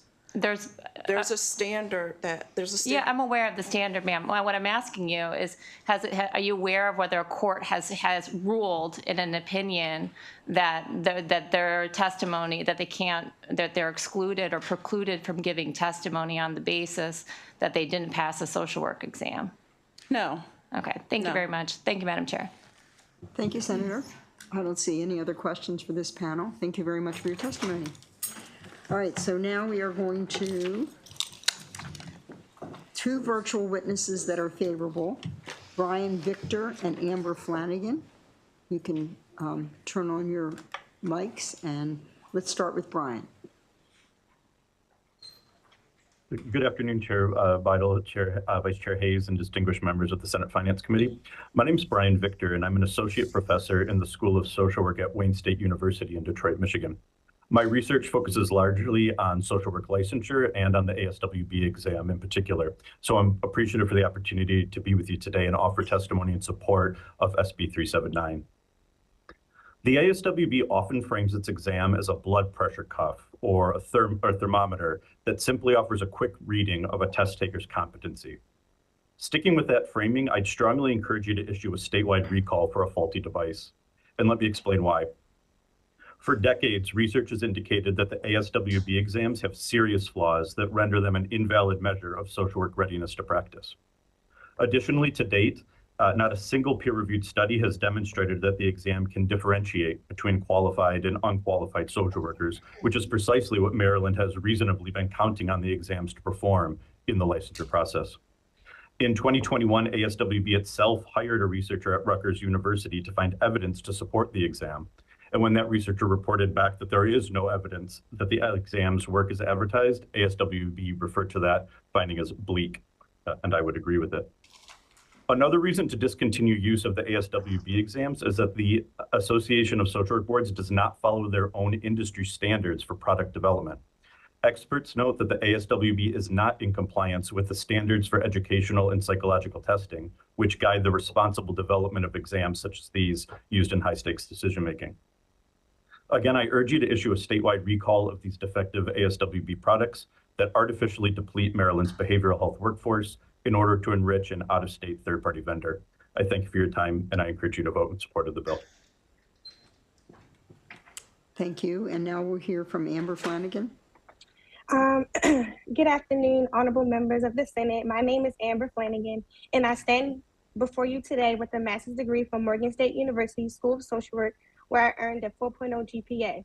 As a graduate student, my education prepared me to serve communities and make a meaningful impact. Yet, I have faced a discriminatory barrier that has kept me from doing what I've always dreamed to do.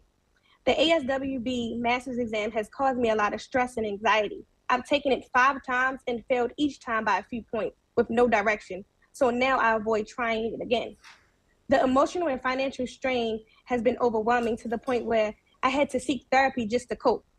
Despite my strong academic background, this test has made me question my abilities as a Black woman and my place in this field.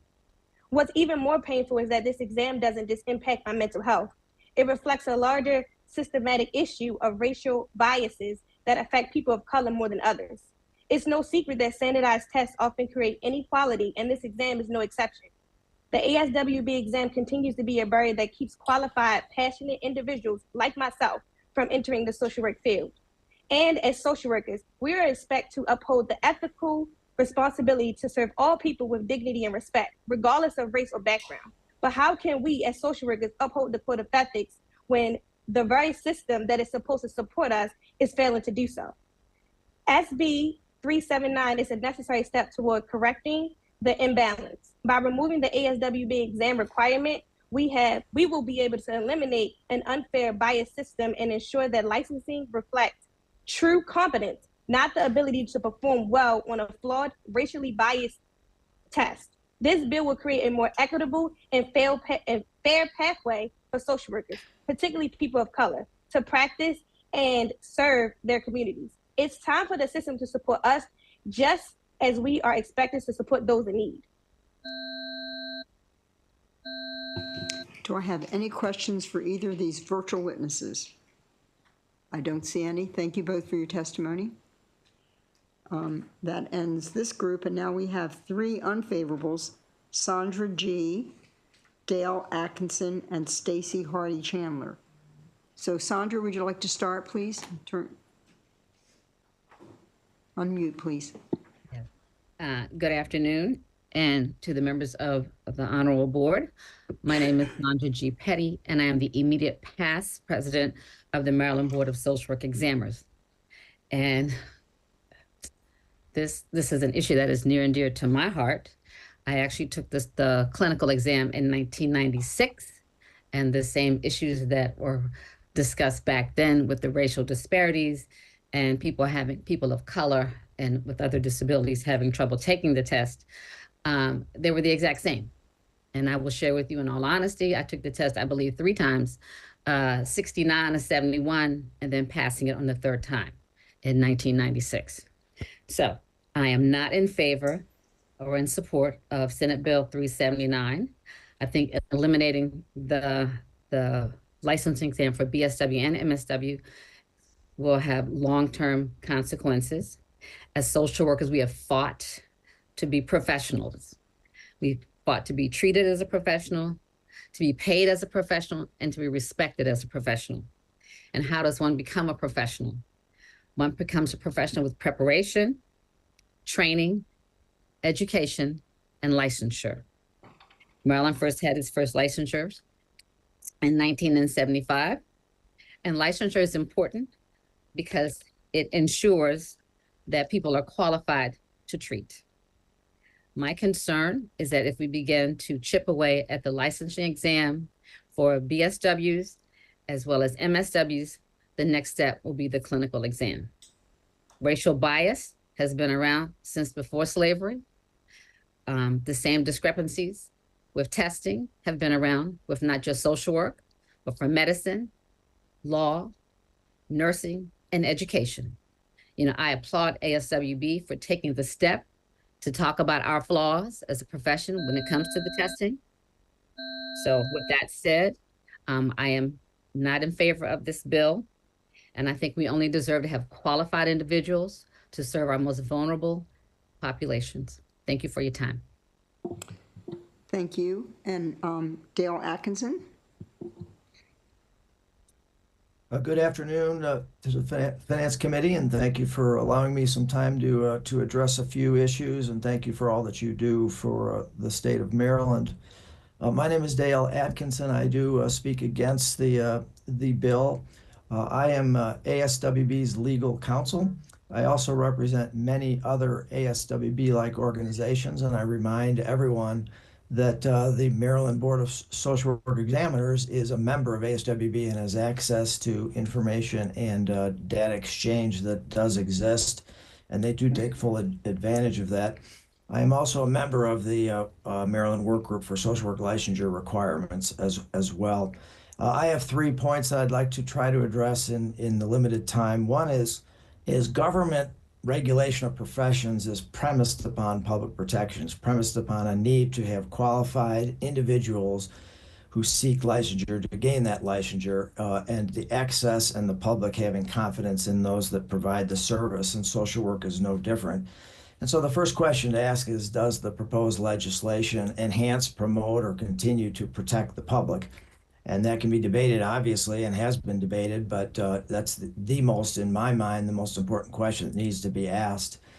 The second part of my comments need to address the exam. There's a lot of words and phrases thrown around about bias and others. The exam is not biased. The exam distinguishes between those that demonstrate entry-level competence, and the ASWB exam program does follow the industry standards for legal defensibility, which is a really important point I'm going to get to third, but it is a rigorous process that's utilized and that's followed, and ASWB does not write the exam programs, and ASWB does not provide the psychometric and statistical support. They have consultants that assist with that, and they have licensed social workers who address not only the survey instruments that identify the content areas, but the defensibility. So the last point that I'll make, and I understand my time is up now, is that this proposed legislation removes the only objective measure that exists and provides the legal basis to be made by both academics and individual supervisors. And I think that creates some legal and practical issues as well. And thank you for your time, and I'm available to answer questions as needed. Thank you. We have one more unfavorable, and that's Stacey Hardy Chandler. And good afternoon. I'm Stacey Hardy Chandler. I'm the CEO of ASWB, and I also come to you today as a licensed clinical social worker with almost 37 years of experience delivering services as a faculty member and overseeing social service programs. I just want to give you a quick example. To get just a driver's license in Maryland, you need instruction, driver's ed. You need to demonstrate skill behind the wheel. And you need to take a test that shows the knowledge of the road. A license to practice in a profession charged with the care of the most vulnerable among us should require at least instruction, social work education, demonstration of skill out in the real world. We talked about internships and practicums, and a test to show entry to practice level understanding of the concepts that are simply core to the practice of social work. That should be the case for BSWs, MSWs, and LCSWs. It's been falsely couched that BSWs and MSWs are entry level. Practitioners practice at the bachelor's level, at the master's level, and at the clinical level throughout their whole careers. There are BSW level categories of practice, MSW level categories of practice, and not everyone is on the hierarchy toward clinical licensure. That rationale is the support for the Social Work Compact, which there is wide support for in Maryland, that there are uniform standards, not only across areas of practice, but across the United States. I want to highlight what was said previously. This is not done by ASWB. This is a process that is driven and led by practicing social workers. Who knows what to do in social work practice more than those who are practicing? From the content that forms the blueprint to item writing, a lot of people contribute to this, including Maryland practitioners. Happy to answer any questions directly about ASWB. Thank you. I think I see a question from Senator Lamb. Yeah, I guess I'm just a little skeptical with the testimony here, given kind of the background information that we have. One, it does seem like there's a significant financial incentive for ASWB to continue to see this exam move forward. I think earlier testimony mentioned that there's like $17 million in exam fees. I would say that that's a significant financial incentive to help sustain this association, where the primary mechanism to help fund it seems to be this exam. I think there was a contention earlier that ASWB's primary concern is public safety.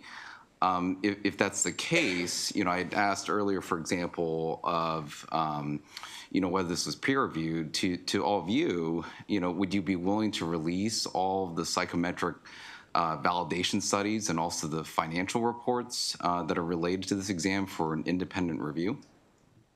100%. ASWB is a nonprofit. I encourage you to review our 990. All of that information is publicly available.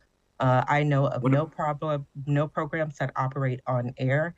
We are excellent stewards of candidate funds, and a great deal of those funds go right back into the development of the examination. And while I have your attention, I understand your skepticism. That's fine to be skeptical, but the psychometrics are also available. In fact, we've done webinars, we've published additional data.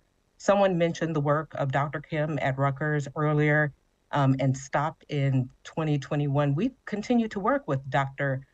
Kim, who will support the fact that what you're seeing in terms of disparities and pass rate outcomes are an indication that we as a society have not healed our ills. Social workers, and I really want to highlight this, are just as subject to the marginalization and oppression and structural inequities that happen in our society as the people we serve. Nothing about selecting social work as a profession prevents you from the years and perhaps generations of inequities that impact you long before you present for licensure. So that information is readily available. To your point, in terms of peer-reviewed studies, very limited research has been done in regulation, and that's why we have worked with people like Dr. Kim and other researchers. We're regulators, we're not researchers, so we want to partner with the educational community and do the harder work of looking at some of those upstream factors that impact social work. So let me just try to summarize here. So you have no peer-reviewed studies, is what you just kind of said. Number two, you kind of blame the community for not being able to pass these studies. When I look at these numbers, the first-time pass rate of white applicants is 92.8%. The first-time pass rate for Asian American applicants is 10% lower at 82%. The first-time pass rate for Black applicants is 55%. And so you say that it's not the fault of the test, that it's the fault of the community. Is that correct? So yes, that's absolutely. When you dig deeper, we published reports for different schools. I actually came from a school where those disparities don't exist. We need to do additional research to find out what is happening in those schools that have been able to mitigate some of those disparities. So that is an important piece of future research. We are, and I can say firsthand as a Black woman, my experience leading to the regulatory to licensure was wrought with all of the things that impact Black women in our society.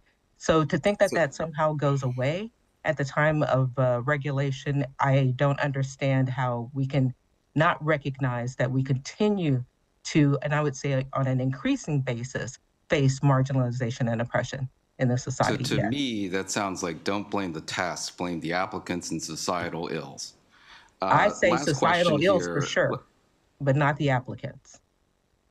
Yes. And I don't think anyone would agree that our societal ills have been cured.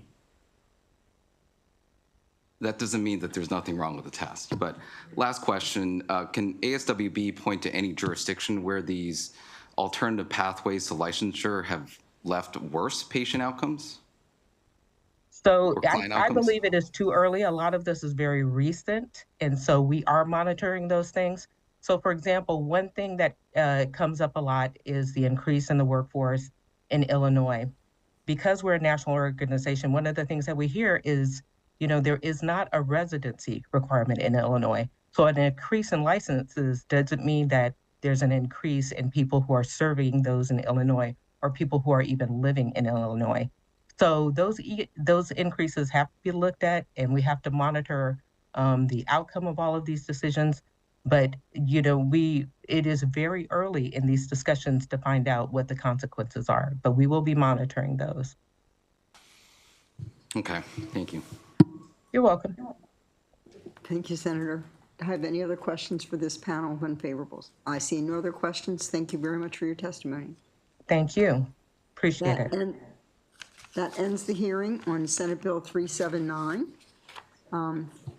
Is Senator Augustine here?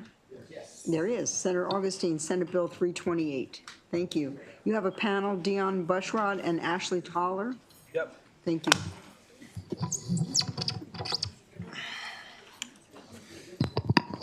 All right.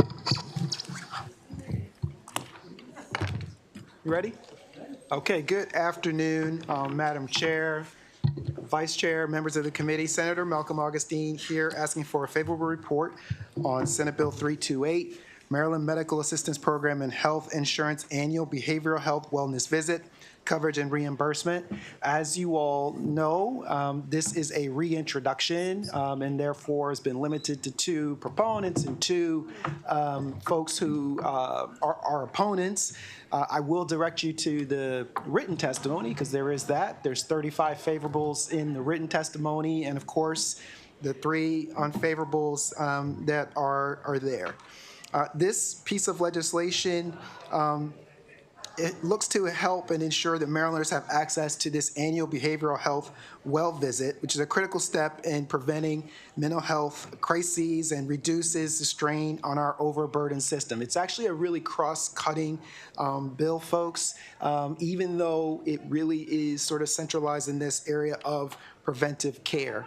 I also just will note for the committee, you should have received information from the Black Caucus because this is a priority bill for the Black Caucus. I'm going to take you to some of the information that was in some of that testimony just to get a sense of sort of where people are on this. So including from MedChi, who obviously we know comes before this committee quite a bit. And MedChi noted the fact that this piece of legislation really works towards helping to address our Federal Mental Health Parity and Addiction Equity Act compliance. So in this committee, we talk about making sure that our somatic care and our behavioral health care are treated as equals. I've come in this committee year after year trying to have us do a better job about actually complying with that. We really have struggled to have our behavioral health treated on parity with our somatic care, our physical health, and it starts with this first step where we have this physical exam for our physical health. Where we go through a battery of tests and we get all kinds of information because we know that a preventative exam helps us to identify problems that we have physically before they get down line and we end up having them cost us significantly more in the long run. But we just don't do that when it comes to our behavioral health and our mental health. And so that's where the folks from MedChi identified the fact that there are over close to 60 million adults who are suffering with mental illness, and it's particularly acute amongst our younger folks, 18 to 25, and where you got like up to 30% of the folks who are having to contend with this. But many of them simply are not getting care for that. Why? Because they're struggling with the entry point and not really getting diagnosed in the beginning of this. There's also significant issues that were highlighted by the Maryland Rural Health Association. And this is also a rural health matter where they've identified the fact that our rural counties are seeing this high level of suicide and suicide ideation, and that these numbers are for groups of folks who are then not actually getting an opportunity to catch these kinds of issues early so that we don't end up with these really bad outcomes. We can start to address them sooner, get folks who are suffering with these chronic conditions the help that they need to start in order to be able to manage it. Again, similar to the way that we manage things, which is more cost effective on the physical side of things. But we just simply don't do this when it comes to our behavioral health. And then you'll see in the testimony that there's information from the Mental Health Association who similarly identifies the fact that that we have these assessments and these kinds of this annual health visit will allow for, right now, it's just not being reimbursed by the behavioral health folks. I'm sorry, by the insurance carriers. And so it really is limiting the opportunities for them to identify and address mental health and substance use concerns early, because individuals who may be noticing mild behavioral health concerns may be reluctant to seek help from behavioral health professionals if they are unsure whether or not the insurance will cover it or not. The other thing that we get often in here is the stigma that's associated with getting those kinds of treatments. And so this also acts as an additional sort of level of barrier for people not going in and getting the beginning stages of the help that they need in care. Maryland has made progress in expanding behavioral health services, but the system remains reactive rather than preventive. Without early intervention, mental health concerns escalate into crises that require costly emergency care hospitalizations, long-term treatment, placing this real strain on patients and the providers. Now, when I first looked at this piece of legislation, the reason why this is a reintroduction, Colorado passed this in 2021, but since then now 5 additional states have done the same. We can choose to lead or we can choose to follow. This is going to happen. I mean, there now, since the folks have started to identify the fact that we need to take care of preventive on our mental wellness on the front end. And so the other states beyond Colorado have now also passed similar legislation. Connecticut, Delaware, Massachusetts, just to name a few of them. Illinois and New Mexico have done so as well. And so currently, insurance does not provide reimbursement for behavioral health providers for this early intervention, as mentioned. And what we know is that there are literally hundreds of thousands of Marylanders reporting the need for mental health care, but 1/3 of them say that this cost is a barrier to them really accessing it. And back in 2013, the Behavior Risk Factor Surveillance System, the BRFS, identified that there were up to 14% of Marylanders that were experiencing poor mental health for more than 14 days in the month, and up to almost 12%. And this number's been growing, and before that it was 12. So this, we know, is an escalating concern that we have for Marylanders. What it really comes to is that in this system is right now we have this opposite approach where you have to, in order for someone to get reimbursed for this visit, they have to have a diagnosis made. And so that also acts as a barrier. It's like, instead of making, someone is concerned that they have a diagnosis, and then therefore there'll be necessarily a stigma associated with that, we want to take that away. We want to make sure that people are able to at least get started in this process without having that over their, what they're doing. Now this, like I said, is cross-cutting.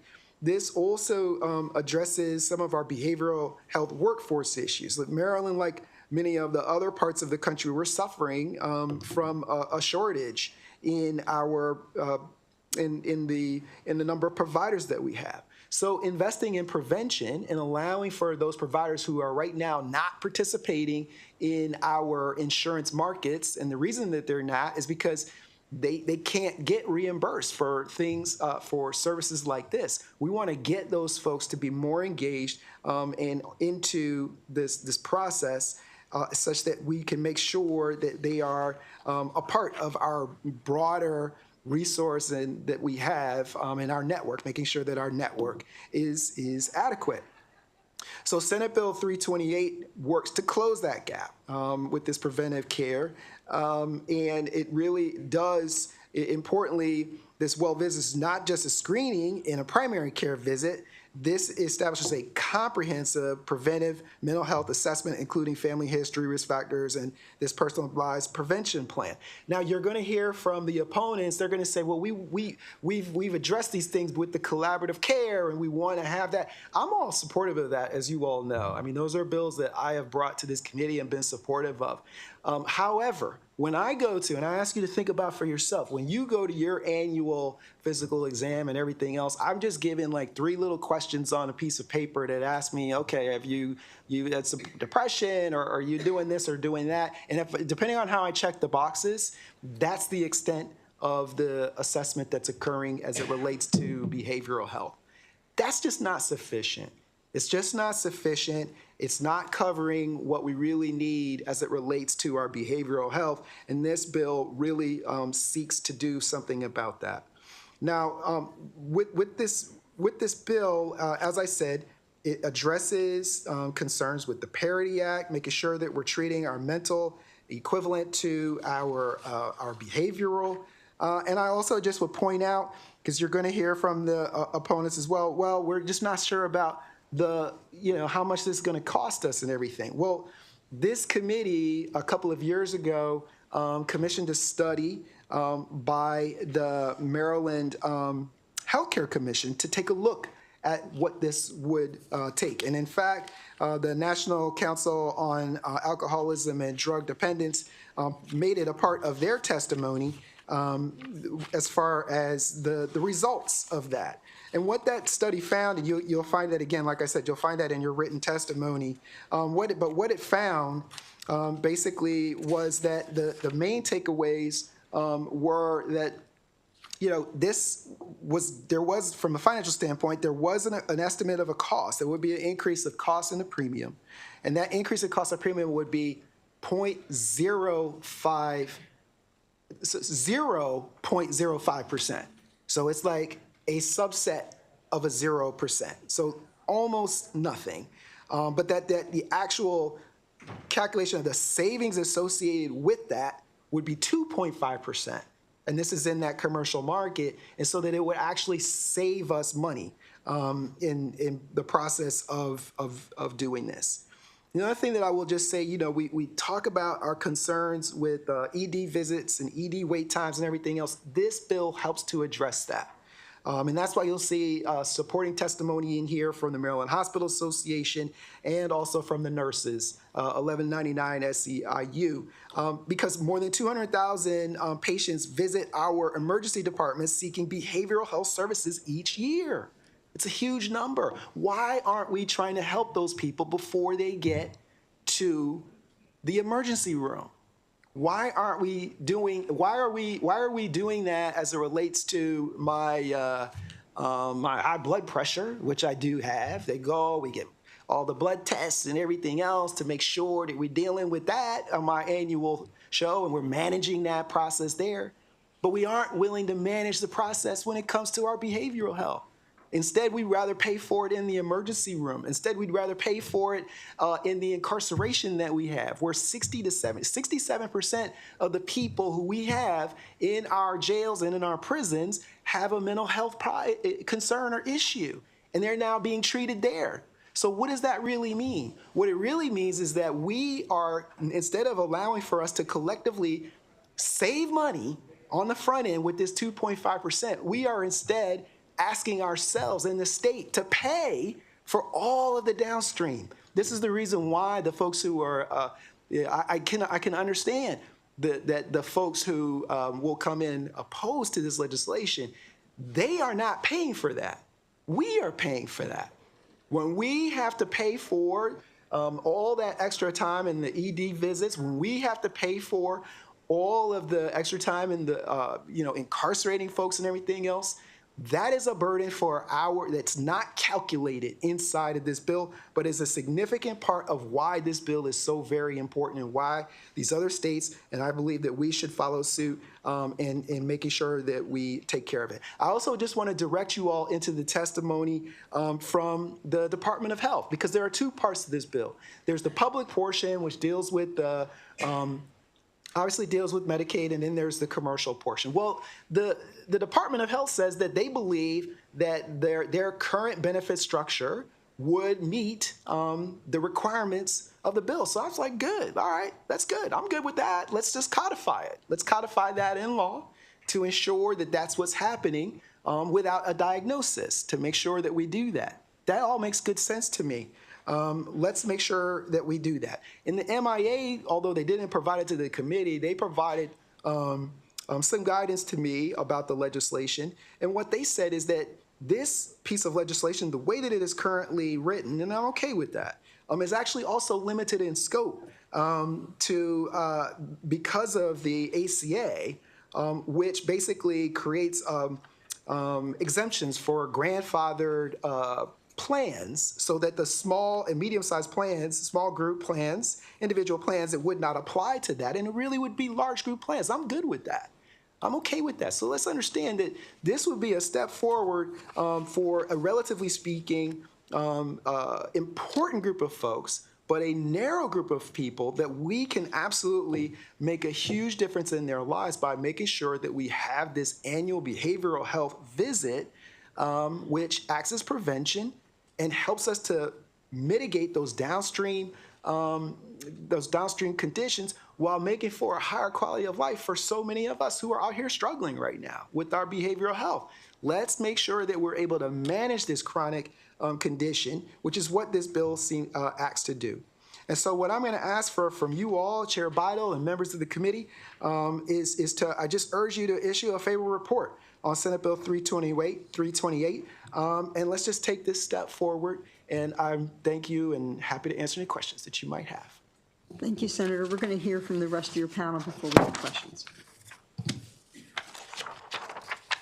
Hello, Madam Chair and members of the committee. My name is Ashley Toller. I'm the Policy and Advocacy Manager with Maryland Coalition of Families. We are testifying today in support of Senate Bill 328, submitted as also our written testimony. I have a couple examples I would like to provide from the families we serve. A mother had contacted our services for support. We were her first contact she had ever reached out to for her son's behavior issues, such as destruction of property, aggression towards siblings and parents, and substance use. An annual behavioral health wellness visit may have been beneficial for this family in getting the services they needed sooner without the fear of having a mental health diagnosis at the initial visit with their physician. Also, a mother who has a mental health condition, along with her son, expressed how an annual behavioral health wellness visit would have been beneficial in early detection of mental illness, as her family was unaware of what signs to look for when it came to mental health. Another family went to the primary care physician first before going elsewhere and had their concerns dismissed over and over and over again. After seeking behavioral health treatment, she learned her child has autism.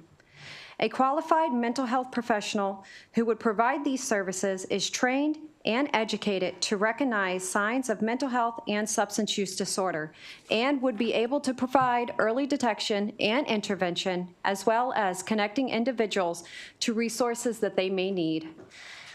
An annual behavioral health wellness visit can help to normalize behavioral health wellness and bring more awareness to the importance of taking care of your mental health like you would your physical health. I urge the committee for a favorable vote, and thank you for letting me testify today, and that is all.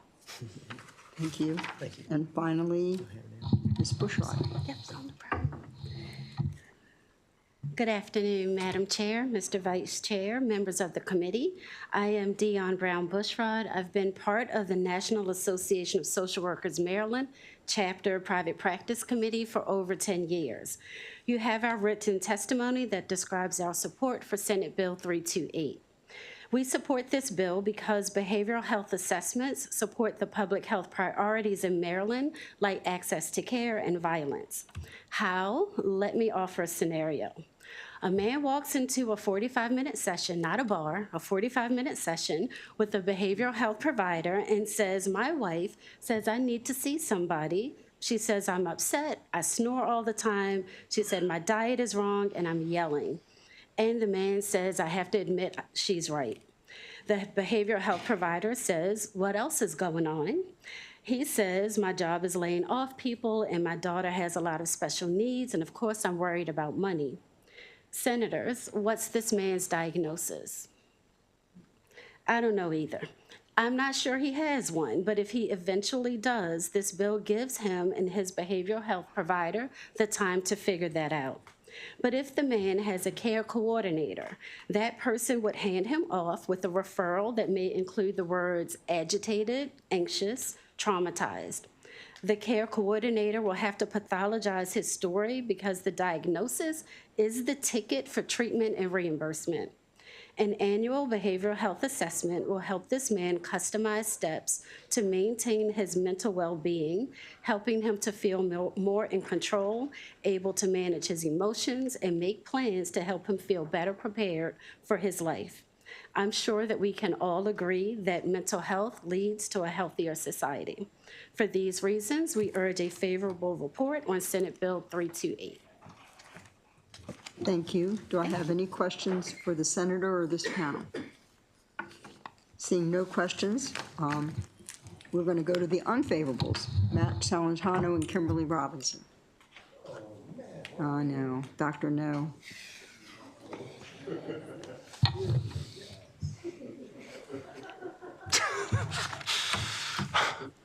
Good afternoon, Madam Chair, members of the Senate Finance Committee. I'm here today on behalf of the League of Life and Health Insurers in opposition to Senate Bill 328. Conceptually, we're very supportive of this effort, as we obviously want beneficiaries to access behavioral health services, but in a lot of ways, this is already happening. It's our understanding that MDH has already said that the MCOs are already in compliance with how the bill is drafted currently. Medicare beneficiaries have a screening incorporated into their primary care visit. And Marylanders going to their no-cost annual wellness visits are already being screened for behavioral health challenges, and if identified, are referred to behavioral health specialists. We've spoken for years about removing stigma around behavioral health, and to separate this screening in this legislation is a backward step. Your primary care visit should treat your whole self. This concern particularly was raised by the Maryland Healthcare Commission chairman and multiple other commissioners when discussing this bill, the interim before this last one, when there was a full analysis of this bill. And there was great hesitancy to recommend moving forward with the legislation on this subject.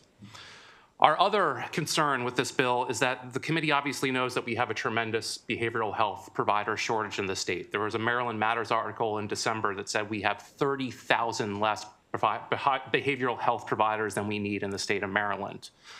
If we're going to have a separate behavioral health wellness visit annually, there's going to be an influx of patients looking for care, and we're concerned about provider shortages and being able to get them that actual care. It's further a reason to ensure that the behavioral health screening happens within the existing framework of your annual primary care visit. That also follows best practices as laid out by the American Psychological Association. I can tell you from personal experience in my last wellness check, they asked me a ream of questions, not just 3, on paper, and then followed up with the actual doctor asking me a variety of questions about my particular behavioral health. So for those reasons, we ask for an unfavorable report.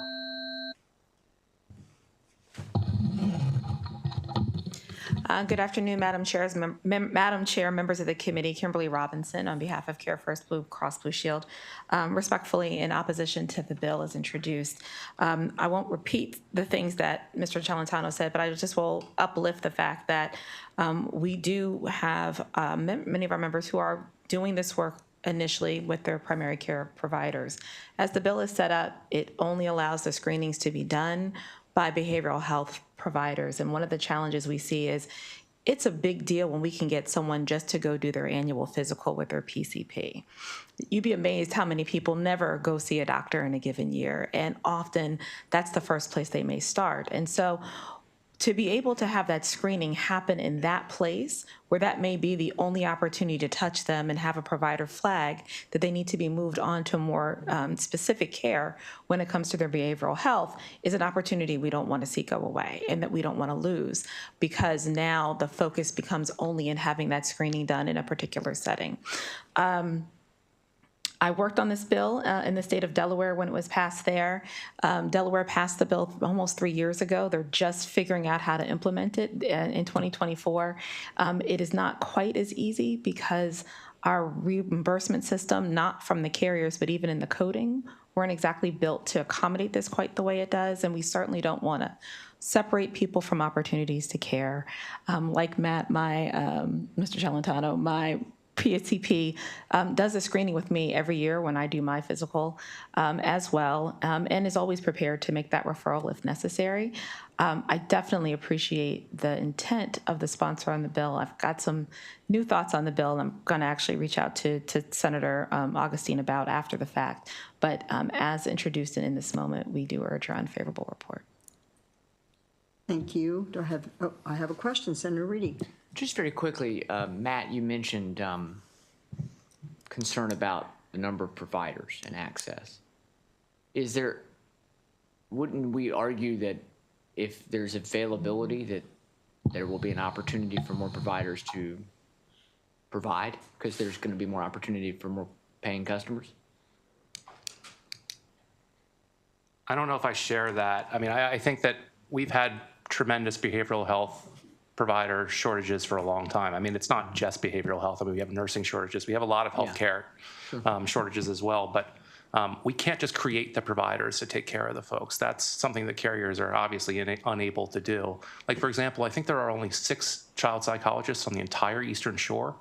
There are folks that have to travel very far ways to get care because there just aren't providers. Their dockets are sort of full, which is why it's really important that you all have extended capabilities through telehealth. And there are other ways that we can be creative to find that, but I don't know how we solve the provider shortage. But so if we expand availability for telehealth, but then people can't get a screening covered, how we square in that circle? So I don't know if I would say that the screening needs to be the main focus. I think that we can do the initial screening at the primary care visit level, and if there is something that's identified, you can be referred to a specialist, and the carriers will all work with you to find an available appointment. But that depends on, Jimmy Jones, who's 48 and doesn't even go to a regular annual doctor visit like he should. Sure.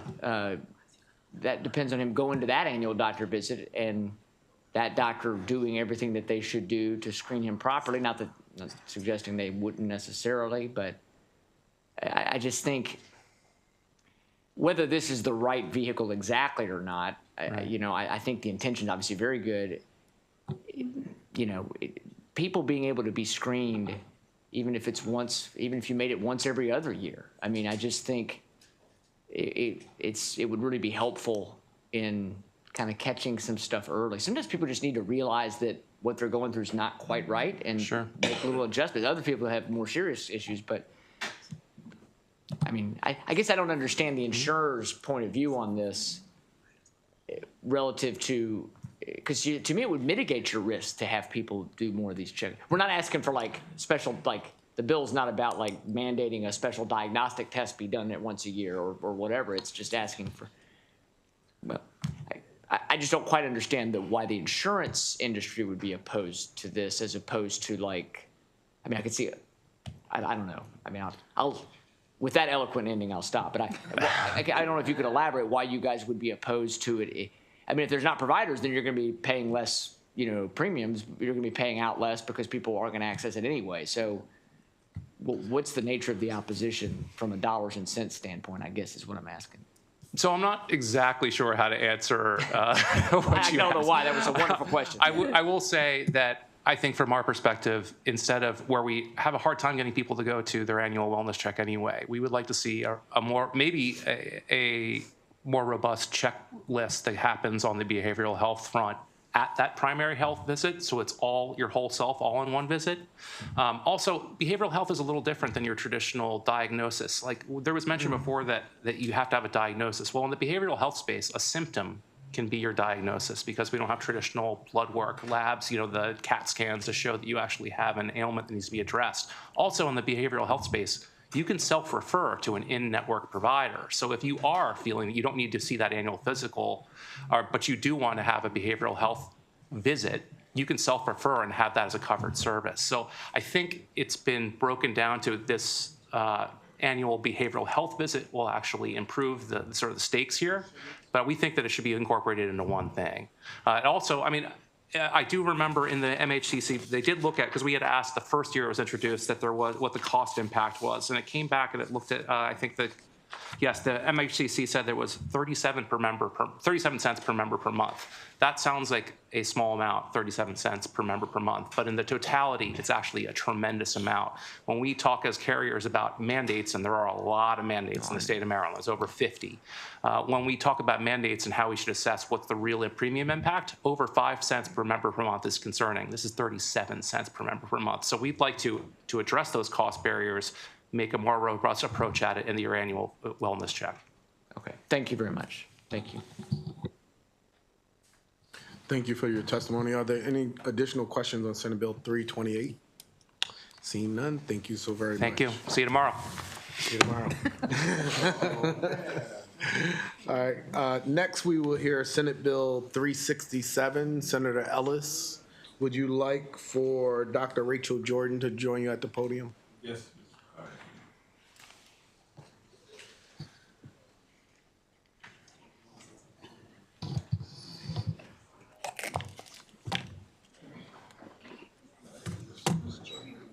Thank you.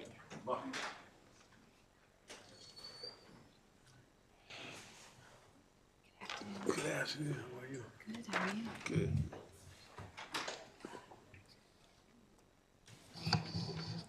Okay. Good afternoon, Vice Chair Hayes and members of the, where are they? Finance Committee. It's good. It's good to be here with a very concise bill, Senate Bill 367. I'm Senator Arthur Ellis, representing Charles County here in the Senate of Maryland, to present Senate Bill 367, which is a legislative initiative focused on integrative supportive housing and health services through the Maryland Medical Assistance Program. This bill will ensure that the most vulnerable residents in the state have access to stable housing and comprehensive health services and support. And going through the testimonies, I saw there were like 14 submittals and 0 unfavorables, all favorables and a couple information letters. And so that's always encouraging as we do our bills. And I just want to make sure that I want to give credit to my Chief of Staff, Natoya Mitchell, for work for months with this bill, and our analyst, Nathan. We bothered him a lot. We did a lot of research, a lot of work, a lot of meetings, and I really appreciate the time going in to form this bill. Today I will discuss the idea behind supportive housing. What is supportive housing? Talk about the context, how Senate Bill 367 will be a solution to improve health outcomes. And I just want to add that for 4 years, actually 6 years, I've been on the committee to end homelessness. Been through a lot of hearings during the interim and hear a lot about these issues. And this is a tiny little area we can look at to really address the problem of chronic homelessness in Maryland. So the question is about supportive housing. What is supportive housing? It's a comprehensive approach to stabilizing lives and improving health outcomes by addressing underlying social drivers of health inequity, like housing instability. Supportive housing combines affordable housing with essential services such as medical and mental health care, substance abuse treatment, employment, and social support services. Supportive housing coordinates care and allows providers and support staff to assist residents more holistically.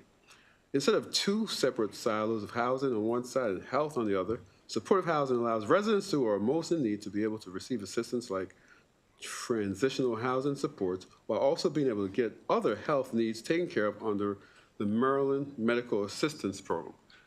You know, during Medicare, I was switching to Medicare open enrollment period, we watched the television and talk about Medicare Advantage, and some companies offer, you know, help with groceries, with housing under Medicare Advantage. So think about this as our Medicaid Advantage, where we offer those services, one-stop shop for individuals who are getting the help. We hear about the problems in our ERs, our EDs, our emergency rooms.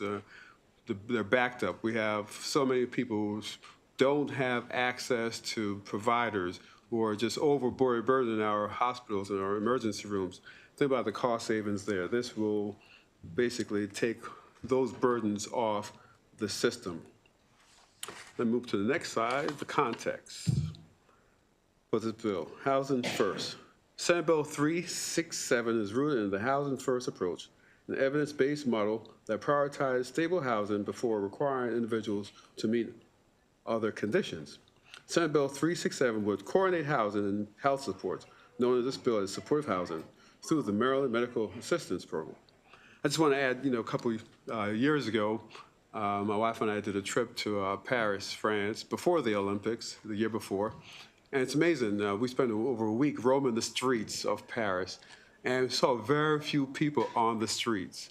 They have programs that really get people off the streets. Getting people off the streets, what does that do? It helps them, but it also helps us. Think about our economy. Think about tourism, how tourism could be impacted. In Maryland, if people will feel comfortable just roaming the streets without being bothered by individuals who are not being taken care of.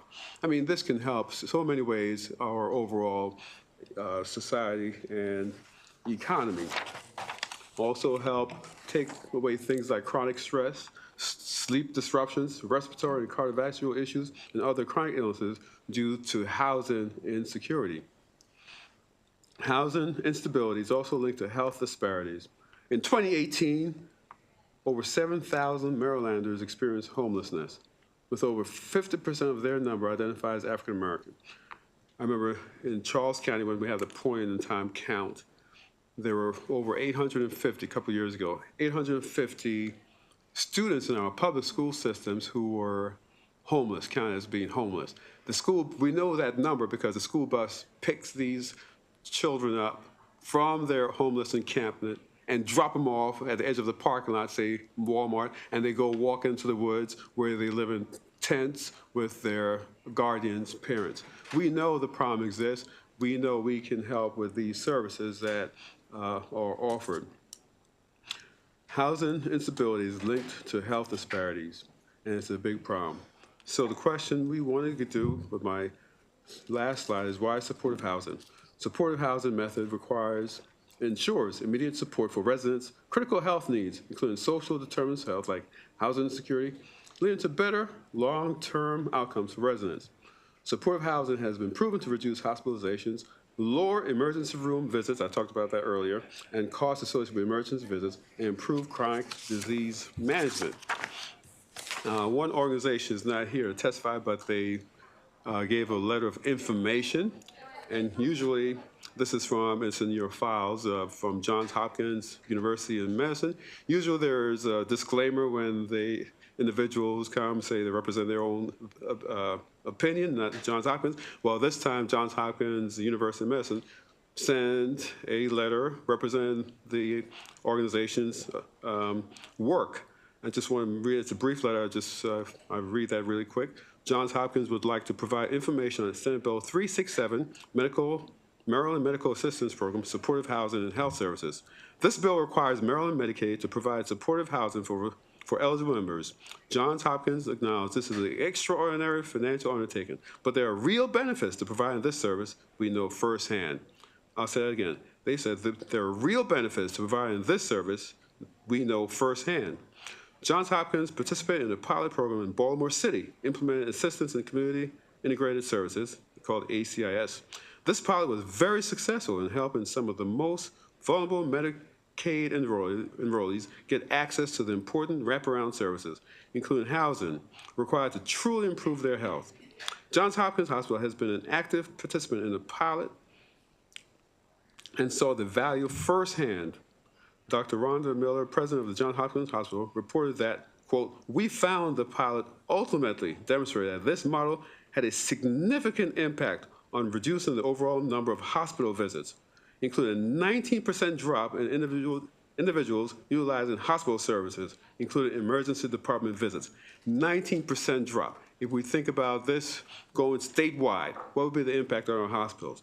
is a tremendous savings and improve some of the problems we have with the long ER wait times. And I'll read the last sentence. Johns Hopkins also supported MDL's inclusions of the ACIs program in their most recent application for Health Choice 1115 waiver. So we see others have tried this as pilots in the state. And in Prince George's County, Baltimore City, Cecil County, and Montgomery County has similar supportive housing pilot programs. So the pilots work, we know they work. And so I just recommend that we permanently fly this plane. So thank you, Madam Chair and committee members, and I ask for a favorable report on Senate Bill 367. Thank you, Senator. And you have someone else. Thank you. Yes.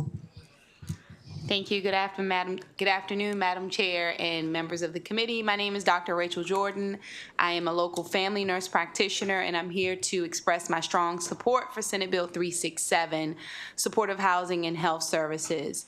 As a medical professional, I've witnessed firsthand the devastating effects of housing insecurities on individuals, particularly with regard to their ability to maintain continuity of medical care, access clean housing, and adhere to medication and treatment plans. Specifically, when we talk about the county where I live, which is Prince George's County, 25% of the deaths are attributed to cardiovascular disease.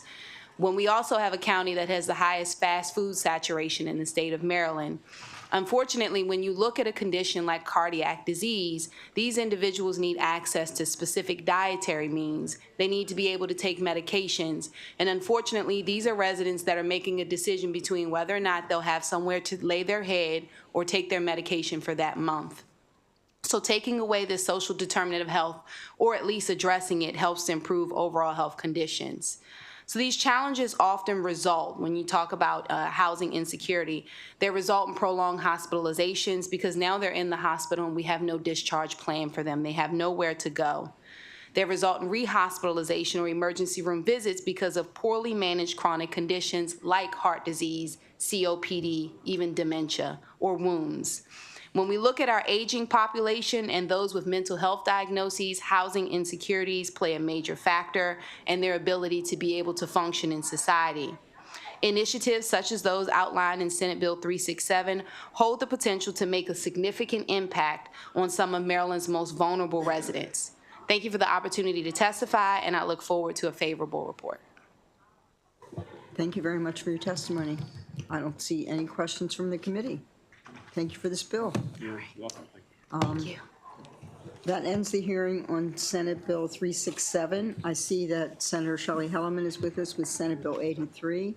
Senator Hellerman, would you like to come to the table? And you get two proponents. Do you have those with you? I do, if that's okay, if I could bring them up at the same time? Jason Beltry and Jesse Dunleavy? Yes.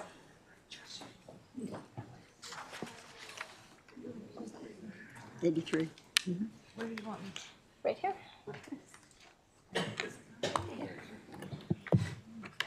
Good afternoon, Madam Chairman and members of the committee. Thank you for moving us up a bit. I have a time crunch, so I really do appreciate it very much. My name is Shelley Heddleman. I'm Senator from District 11 in Baltimore County, and I'm happy to be here before you today to present Senate Bill 83, which would enable local jurisdictions to create overdose and infectious disease prevention services programs. This committee has heard this bill in years past, so that's why we have an abbreviated opportunity here, but I wanted to share with you an experience I had actually yesterday in my district. I have a community gathering I like to do called Shelley at the Deli, and yesterday morning we had our little gathering, and there were a couple of people there who shared with me their concerns about an organization in my district that was providing services to people who are substance users, and they were lamenting that people were gathering in the parking lot and they were urinating in public, and they were upset about it. And they asked me if I could reach out to the health department, which we are going to do because presumably they are licensed by them, and they were upset about how folks were communing in that part of the neighborhood. And So I got to thinking about that, and it was a coincidence that today we're having this hearing. One of the things that I think that this bill would do would help situations like that. And we all have them in our district, I'm assuming. Many people I know have run up against organizations that are maybe not the best actors in ensuring that people are getting the kinds of services that they need and the kind of help that they need. This bill is meant to address some of those issues. This is a bill about enabling local communities to work with health services in their communities, like hospitals, like FQHCs, like clinics, like other nonprofits, like local health departments, and to provide services where people who are substance users would come with their own substances, and under the supervision and with a comprehensive set of services they would be able to use. We know there are people who are using drugs across these United States, across Maryland, across each of our districts. We want to be able to provide the services they need so that they may not, if they so choose, decide not to use drugs, and to get help that they need, the kind of health care that they need. Whether it is wound care, whether it is a place to take a shower, whether it is a place to consult with somebody about how to get affordable housing in their community, whether it is about childcare, whether it is about getting health screenings. We want them to be able to get health care that they so desperately need. Again, nothing in this bill mandates that any community do this. It has to come from the ground up. It has to come from the community who wants this. I know a business person, and there are many business people in Baltimore City, for example, who want to do this. He calls me every couple of months and says, what can I do to help here? And that is why you will see in your packets, you have over 136 pages of written testimony, maybe 2 pages are against, because there was one person who put unfavorable testimony in, but the rest, and these are well-respected healthcare organizations that are testifying in support of this bill. It is the Johns Hopkins of the world. It is the MedKais of the world. It is the psychiatrists. It is across the board. I hope you will look at your testimony to see how many different organizations support this. Back to the nuts and bolts of this. Again, comes from the local community. The idea is that 2 urban, 2 suburban, 2 rural pilot programs where, in consultation with the local health departments and the state health department, they will provide this place. It will be a safe place. People will be well trained. They will get health care. They will get testing for HIV. They will get counseling services, wound care, as I said, other kinds of services. They will get linked with the kinds of services that they need to be able to survive and to be able to go, hopefully, continue to live. I do firmly believe this is a bill about saving lives. These kinds of programs are offered in over 200 sites across the world. No one has died at these sites. We do know, unfortunately, that people are dying in the bathroom of the train station, in the local McDonald's. Why not have people who are using, who have their own stuff, come use under the safety of healthcare practitioners who know what to do when they see somebody who is about to die? So I really feel passionately about this. It is not a be-all and end-all. It is another tool in the toolbox. It is not to be located in residential areas. It is to be located in places, again, where the local community wants it to be located. I have here 2 wonderful witnesses. One you are going to hear from is a professional at On Point, which is an amazing program in New York City that I have visited, that a number of us have visited, I think Baltimore is the highest rate of visitors to On Point. And Jason is going to talk to you about the nuts and bolts of the real program and how it works there and how it has worked so terrifically in the community with all of the stakeholders, with the police, with the neighborhoods, et cetera. So without further ado, I'm happy to answer any questions you have, and I'm just appreciative of my 2 witnesses here today. Thank you. Thank you so much. I appreciate it. Good afternoon, everyone. Thank you, chairs and committee members, for the opportunity to testify today. My name is Jason Beltry. I'm the Director of Community Initiatives and Impact at On Point NYC. Since November 2021, On Point has successfully operated the first government-approved overdose prevention centers in the United States. I'm going to share some facts highlighting our impact, and then I'll be happy to answer any questions. In the 3 years since we've launched, we've intervened to prevent overdose death over 1,700 times. We've responded to the community by providing a safe alternative setting for people who actively use drugs over 170,000 times. This means that over 170,000 times, drug use and overdoses did not occur in public spaces. We've diverted over 3 million units of hazardous waste away from streets, parks, and buildings. At a nearby park, we saw the number of syringes collected per month drop from 13,000 syringes to just hundreds of syringes within months of the OPC's opening. In contrast to overdose responses in community settings where nasal naloxone is necessary, over 75% of overdose interventions in OPC were resolved without the need of naloxone. This is due to our oxygen protocol. When we do use naloxone in our overdose responses, we're only using a fraction of that dose, resulting in healthier outcomes and reducing the risk of secondary overdose, again, because of our oxygen protocols. Out of over 170,000 utilizations, our OPCs, we've only called emergency services less than 100 times in 3 years. None of these calls were for support in resolving overdoses.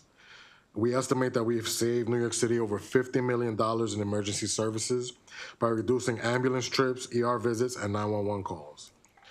100% of the people that use our OPCs have tried rehab or detox multiple times. Our sites ensure that they are alive to try again, that they stay alive to try again. OPCs are an extension of services that already exist and are a critical part of the broader continuum of care. Our sites provide bathrooms, showers, laundry, and wraparound services to a primarily unhoused or unstably housed population. We also provide access to case management, clinical and mental health services, as well as holistic services and drop-in spaces that support individual and community wellness and stability. Thank you. Thank you. And next we will have the final witness. Hi, I'm Jessie Dunleavy, and I have devoted myself to drug policy research since my son's fatal overdose in 2017. My son was shamed and humiliated. Healthcare was out of the question. He was incarcerated for a relapse at one point where he was sexually abused. He was hungry consistently, and he was afraid. Sweet-natured with disabilities, he was no match for the brutality of the systems available to him, including treatment programs. Kindness was seen then as coddling, enabling, a tragic mindset that cost him his life, and it gave us the world record in overdose fatalities and numbers of inmates.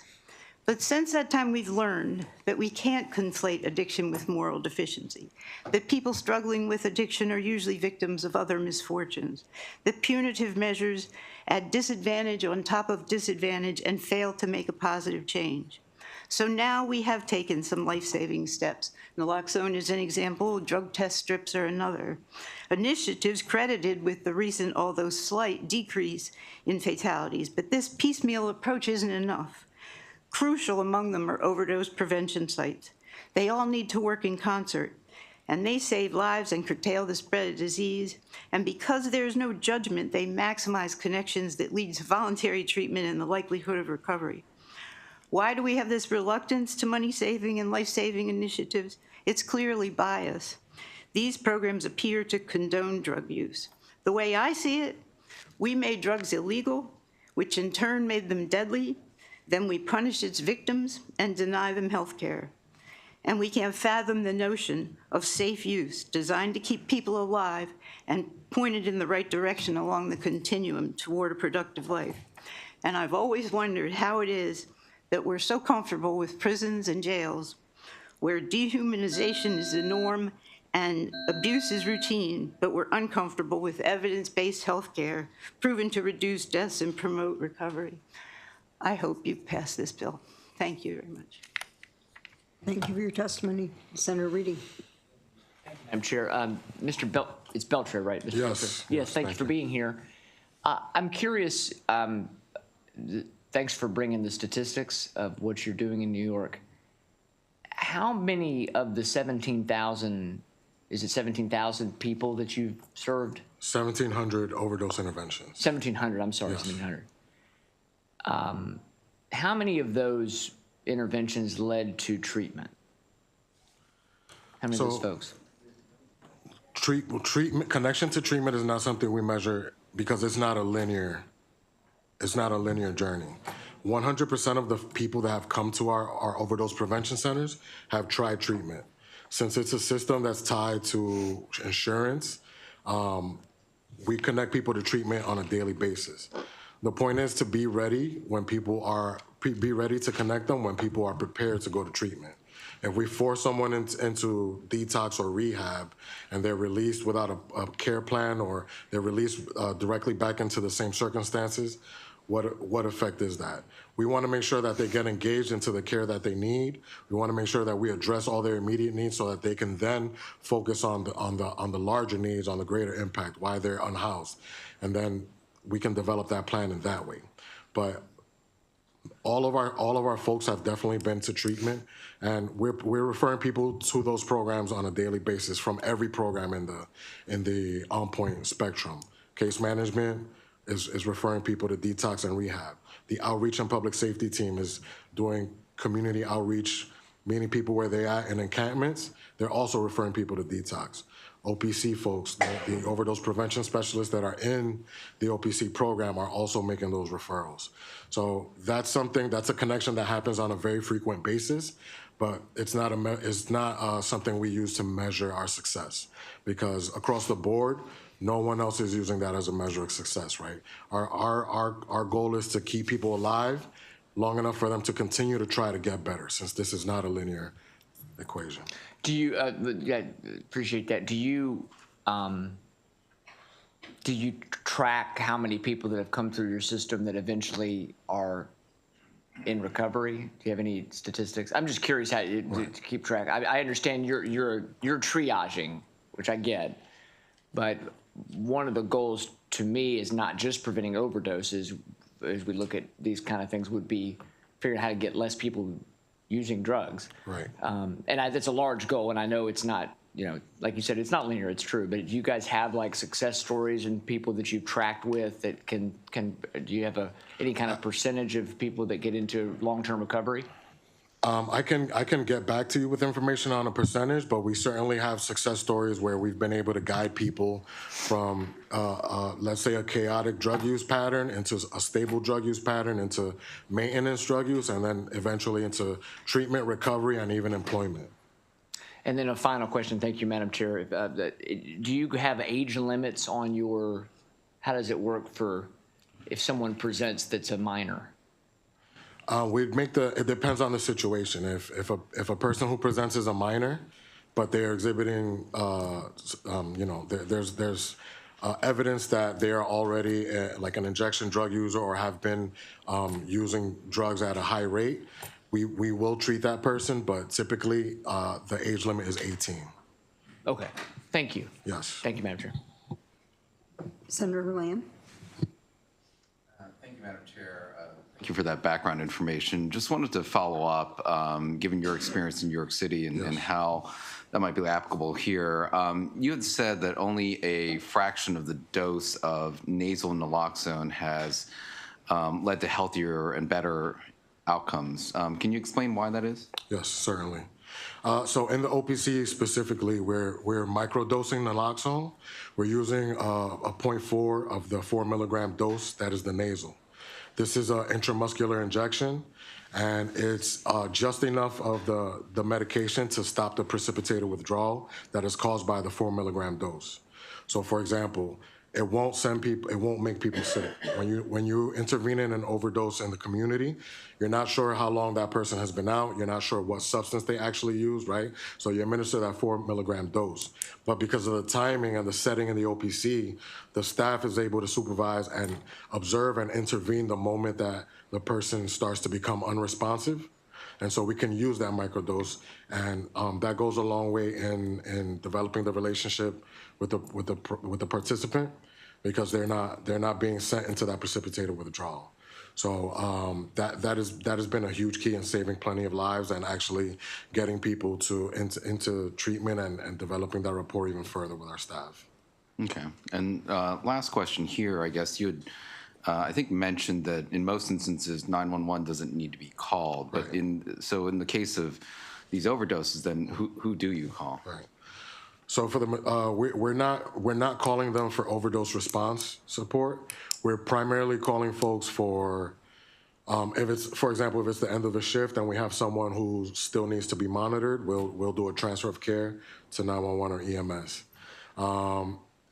In the event of an overdose that is followed by an underlying condition like a seizure disorder, we're going to transfer the care to 911. So similarly with diabetic emergencies and other chronic conditions that present in those ways. Okay, thank you. Yes. This panel, thank you. Double check here. I know I'm out of order. I have one unfavorable, Deborah Bricado.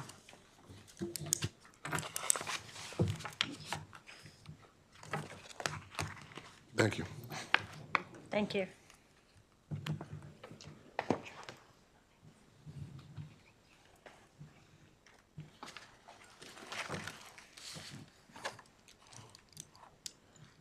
Good afternoon, Senators. It's good to be here with you today. I'm Deborah Bricado with Maryland Right to Life. And on behalf of our Board of Directors and our members across the state, we oppose Senate Bill 83 without an amendment to exclude abortion purposes from this bill. Overdose and infectious disease prevention are good things and well needed in Maryland. We have a real problem with overdose in Maryland. And I can tell you, while raising our children in Harford County, we saw many families impacted by the loss of a child due to overdose. The community-based organizations named in this bill include hospitals and clinics and access or referral for services, including reproductive health education and services. An amendment to exclude abortion purposes is needed so that funds intended to help those with addiction or infectious diseases does not get diverted to the abortion industry. Also, a pregnant woman or girl with either condition should not be coerced toward abortion. Overdose and infectious disease prevention can be addressed while she is pregnant. I would like to add that we have friends who adopted, they were able to become parents because they adopted 2 children from a woman who was drug addicted.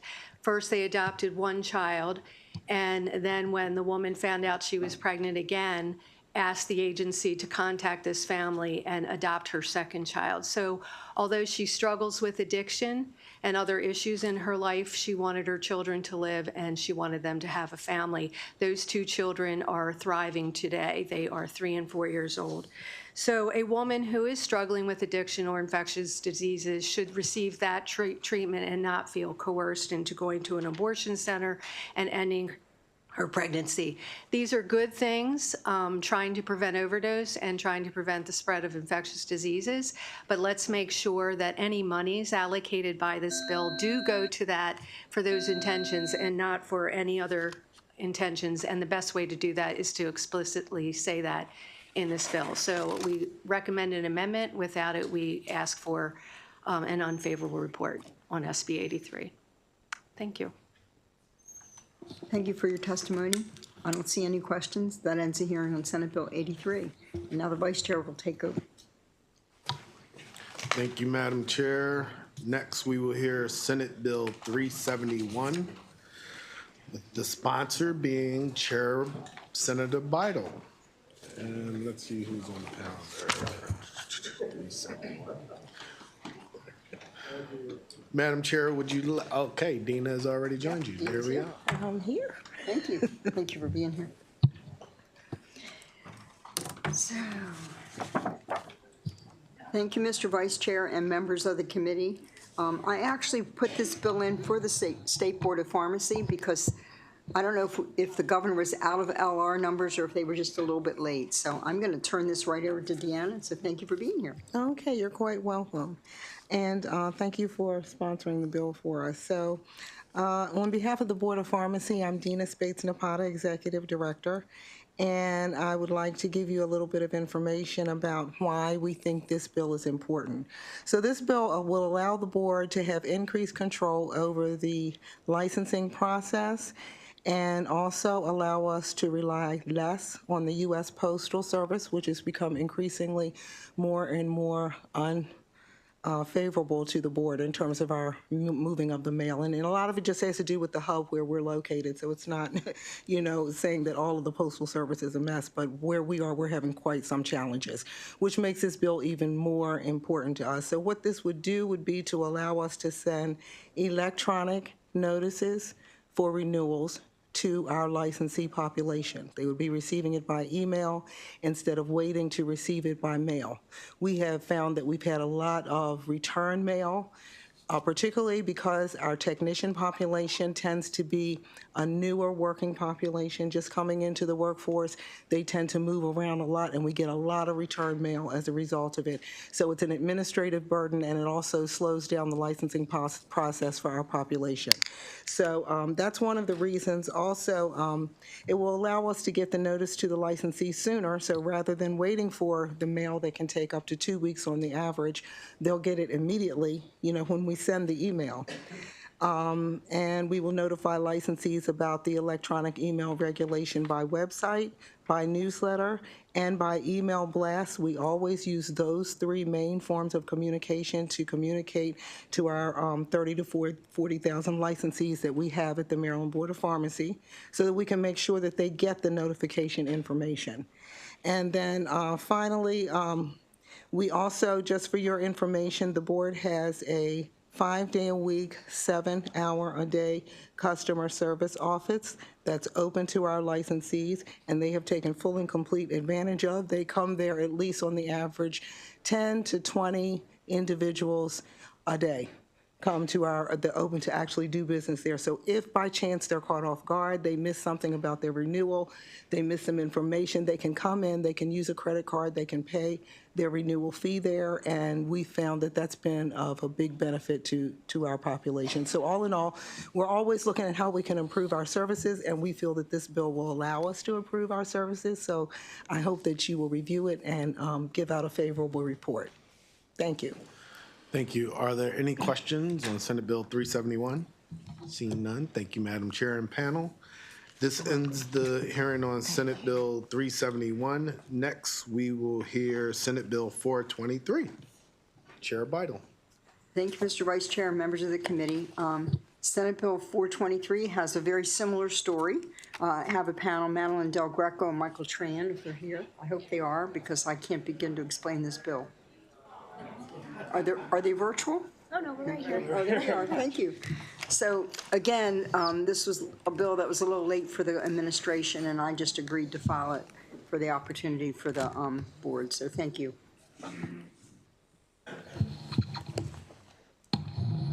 Good afternoon. My name is Madeline Del Greco. I'm a health policy analyst with the Maryland Board of Physicians. Senate Bill 423 standardizes language, codifies existing board practices, removes duplicative, unclear, or outdated language, and makes a variety of other substantive and non-substantive changes. In my written testimony, I identified all the proposed changes and the board's rationale behind each, and I'll be happy to answer any questions on that. The board has made it a priority to work collaboratively with stakeholders on this bill, such as MedChi, the Maryland Hospital Association, and Maryland Academy for Physician Assistants, and we will continue to do so. We are aware of some potential amendments and concerns. We have been actively working to find solutions to these concerns that will be acceptable to all, and we will continue to do so. We have already come to an agreement on a number of them, and others are still being finalized. Senate Bill 423 has been a collaborative effort and will continue to be so as we work towards resolving last-minute concerns and finalizing language. We appreciate all the collaboration that has already happened and look forward to continuing to work together. Thank you. Madam Chair, you mind if Michael Patty also join you? He's in favor of the legislation as well. That's fine. Thank you. Michael.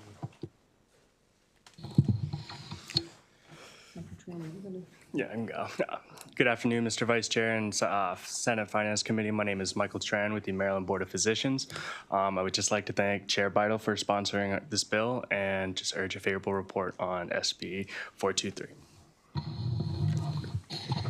And Michael Patty here today on behalf of the Maryland Academy of Physicians Assistants and the Maryland Naturopathic Doctors Association in support of the bill. It's an 86-page bill that's very technical. We just appreciate the board's commitment to getting this right, and we'd ask for a favorable report. Are there any questions from the panel? All right, seeing none. Next, we're going to go to favorable with amendments, and that's Steve Wise.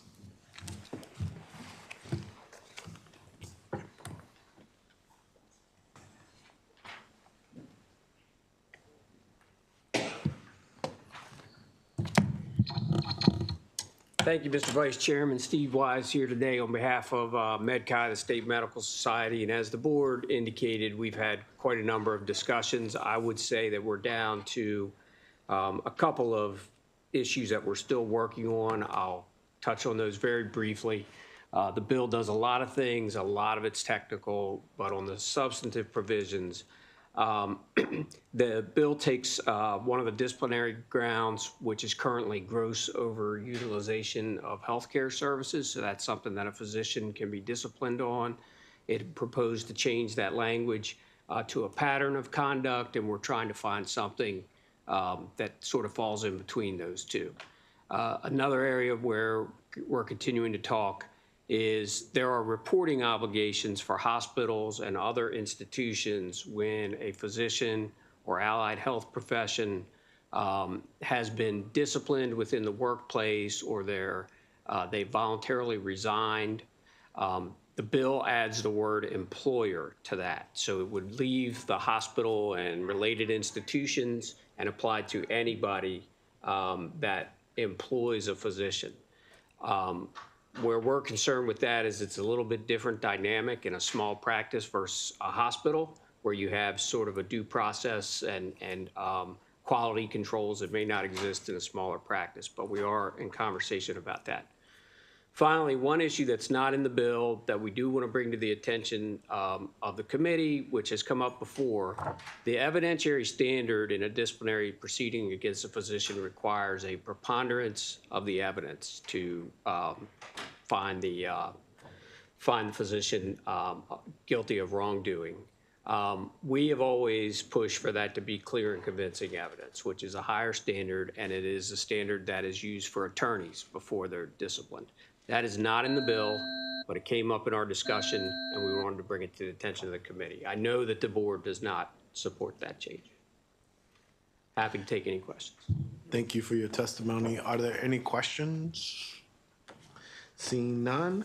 Next, we will hear unfavorable testimony from Deborah Bracata.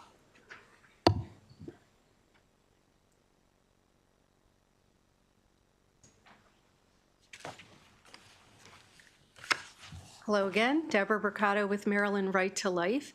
On behalf of our Board of Directors and our members across the state, we ask for an unfavorable report on Senate Bill 423. Last year, we also opposed the Physician Assistant Modernization Act because of its implications for the abortion industry. It passed anyway. Now we have another large bill, 86 pages, and there is no hiding the intent for physician assistants to perform abortions. Ending of a human pregnancy is a listed treatment. With that treatment listed, funding designated in the bill for the Maryland Loan Assistance Repayment Program for physicians and physician assistants will certainly be used for abortion training. This bill will help staff the abortion workforce and pay for training.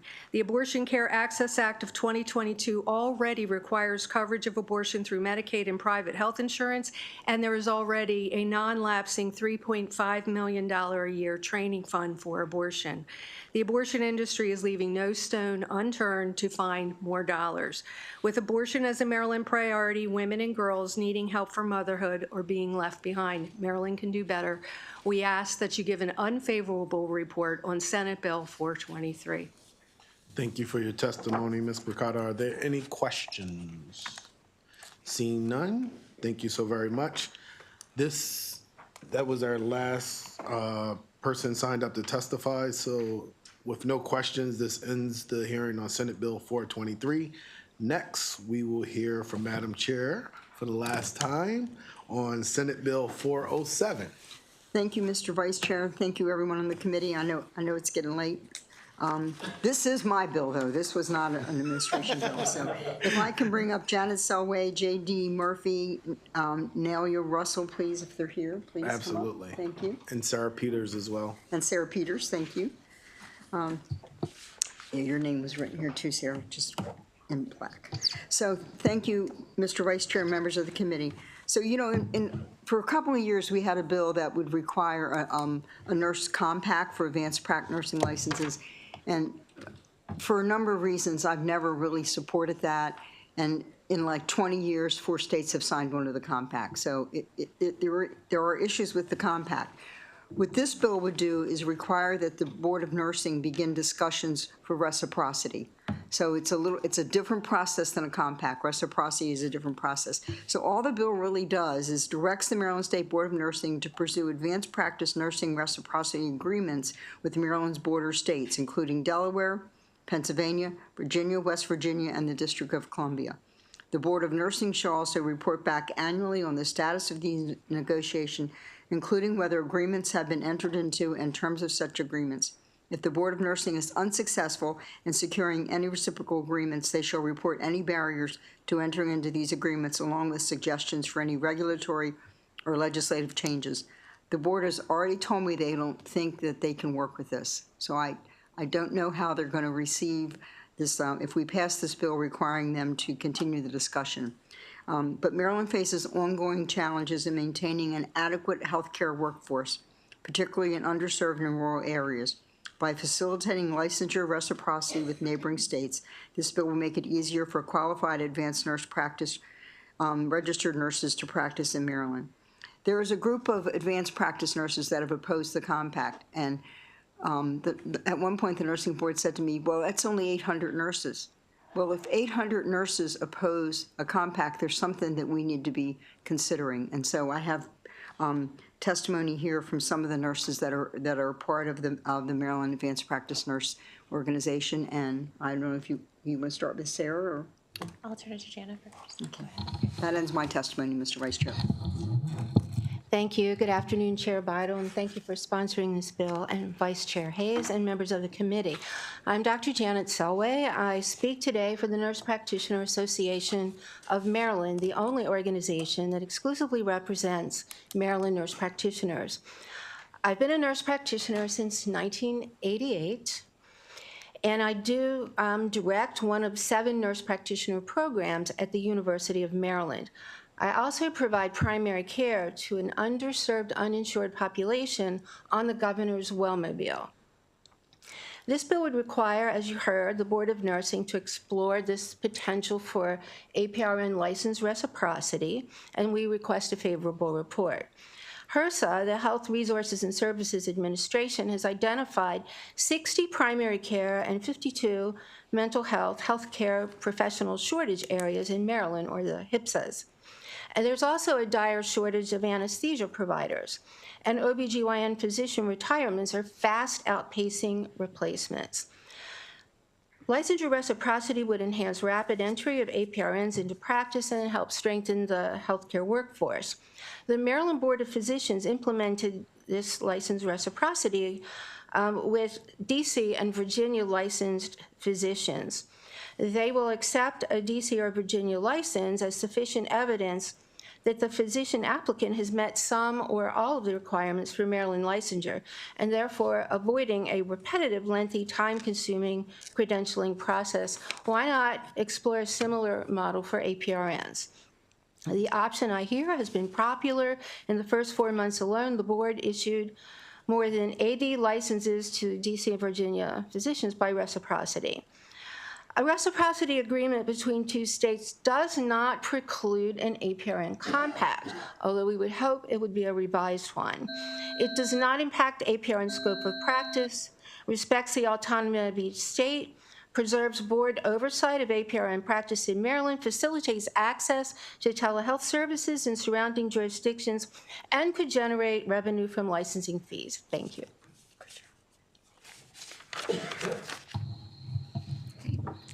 Hello, Chair Beidle, Vice Chair Hayes, and members of the committee. My name is Dr. J.D. Murphy, and I'm here representing the Maryland members of our National Association of Pediatric Nurse Practitioners. I'm a pediatric oncology nurse practitioner and also an assistant professor at the Johns Hopkins University School of Nursing. To disclose, the views expressed here are my own and do not necessarily represent JHU or the hospital. But as pediatric NPs, our primary goal is to provide high-quality, accessible healthcare from birth through young adolescents. In fact, the very first nurse practitioner was a pediatric nurse who worked alongside a pediatrician to bridge some gaps in care. Reciprocity would address our current issue of not being able to fully achieve this goal due to delays in licensure and in practice. So what this would do for my patients who live across state lines but come seek their care at Hopkins I would be able to prescribe controlled substances across states. I could prescribe their oxycodone for pain, Marinol for appetite stimulation without making them wait till they came to their next appointment.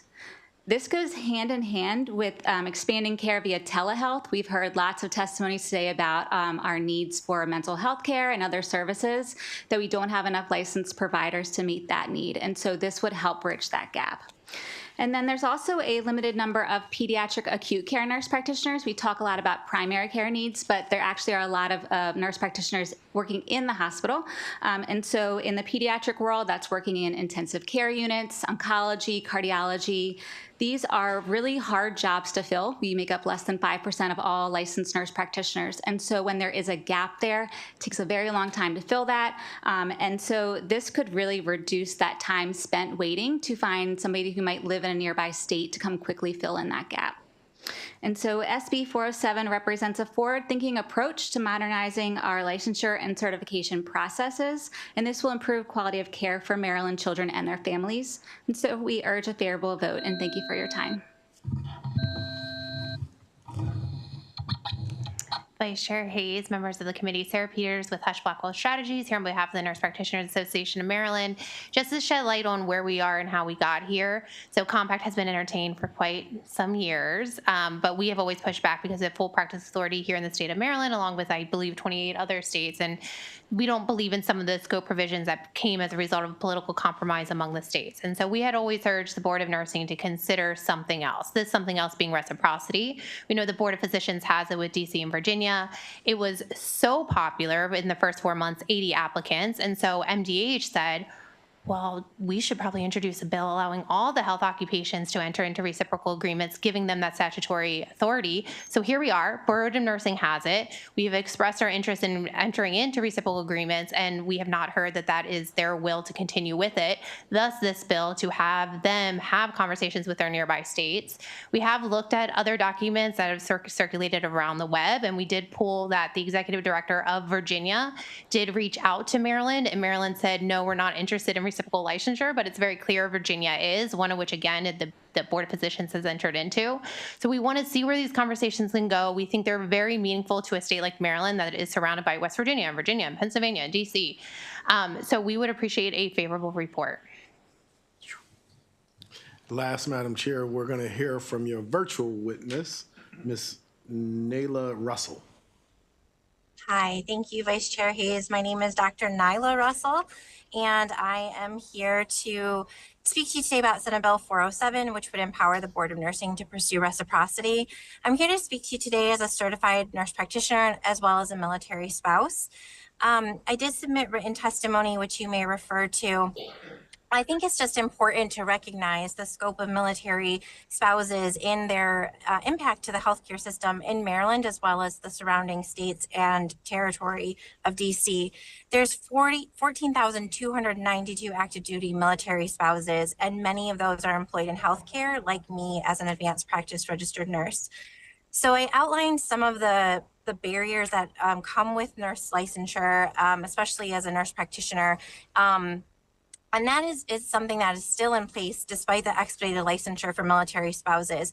I know this is something that this committee has valued and has been exploring. And I just wanted to highlight how burdensome it is as a military spouse to have to go through and apply and collect my college transcripts, my board certifications, verification from every state in which I've been licensed, which, as you can imagine, is quite a few when you have a spouse who's had a 20+ year military career. This is cumbersome, as well as, impactful to my budget. There is a federal Military Spouse Relief Act, which does help with this, and I've testified in front of this body before about the importance of that legislation, but there's still some grayness about what that really means when it comes to scope. So basically, reciprocity is something that would really help to streamline the process for military spouses. It allows Maryland to say that this other board has vetted the provider, and it still ensures that Maryland can ensure our public safety while eliminating some of that administrative burden on the board. I'd really urge a favorable report on Senate Bill 407, and I appreciate the opportunity to be here to testify virtually. Thank you. Thank you. Thank you for your testimony. Are there any questions for this panel? Seeing none, thank you so very much. There is a panel of unfavorable testimony. I will call to the table Dr. Rachel Jordan, Rhonda Scott, Sabrina Sepulveda. Thank you so very much. I apologize for butchering your name in such a way. And lastly, but certainly not least, Ms. Deborah Bricata.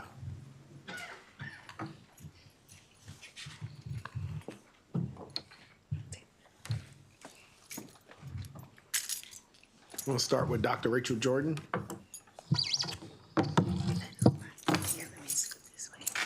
Good afternoon again, Vice Chair and members of the committee.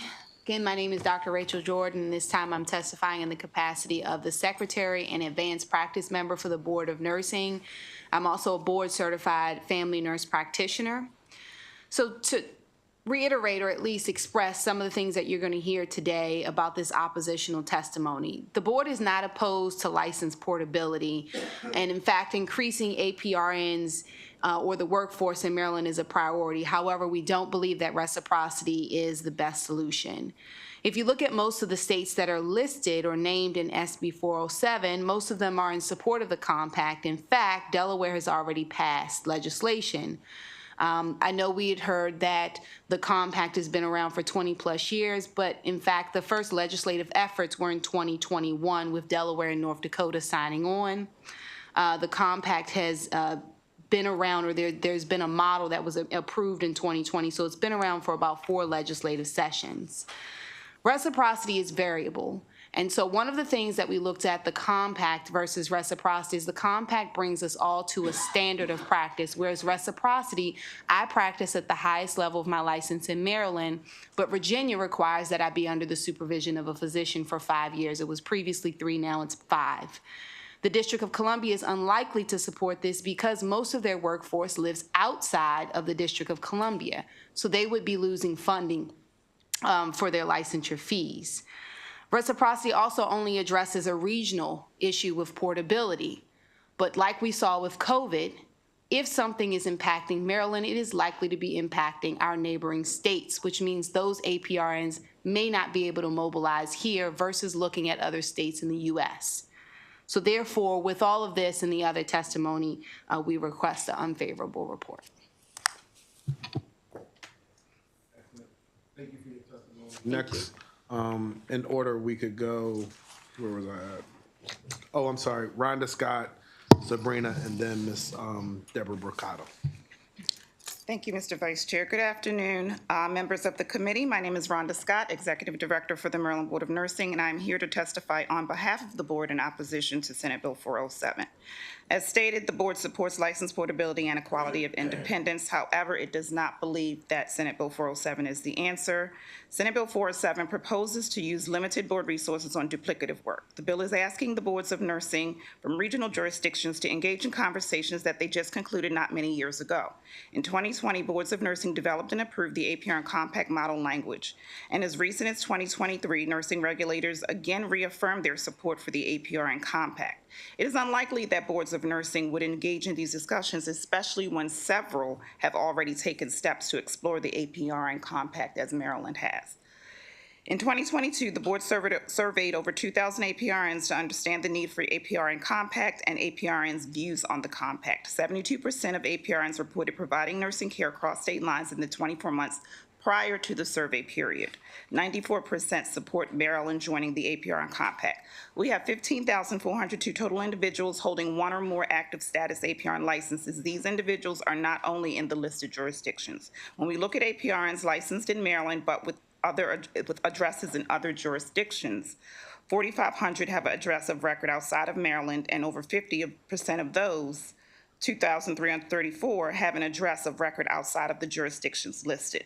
At least half of the APRNs licensed in Maryland who reside elsewhere are not addressed in this bill. In 2023, during the National Council for State Boards of Nursing Delegate Assembly, regulators voted 91-13 against rescinding the APRN Compact. There was two professional associations proposed a resolution to the compact, but during this meeting, speakers from DC, Delaware, Virginia, and West Virginia all opposed considering an alternative licensure mobility solution to the APRN compact. And just want to reiterate that the board supports license portability, but the board feels that the APRN compact is the answer. Thank you. Good afternoon, Mr. Vice Chair and members of the Senate Finance Committee.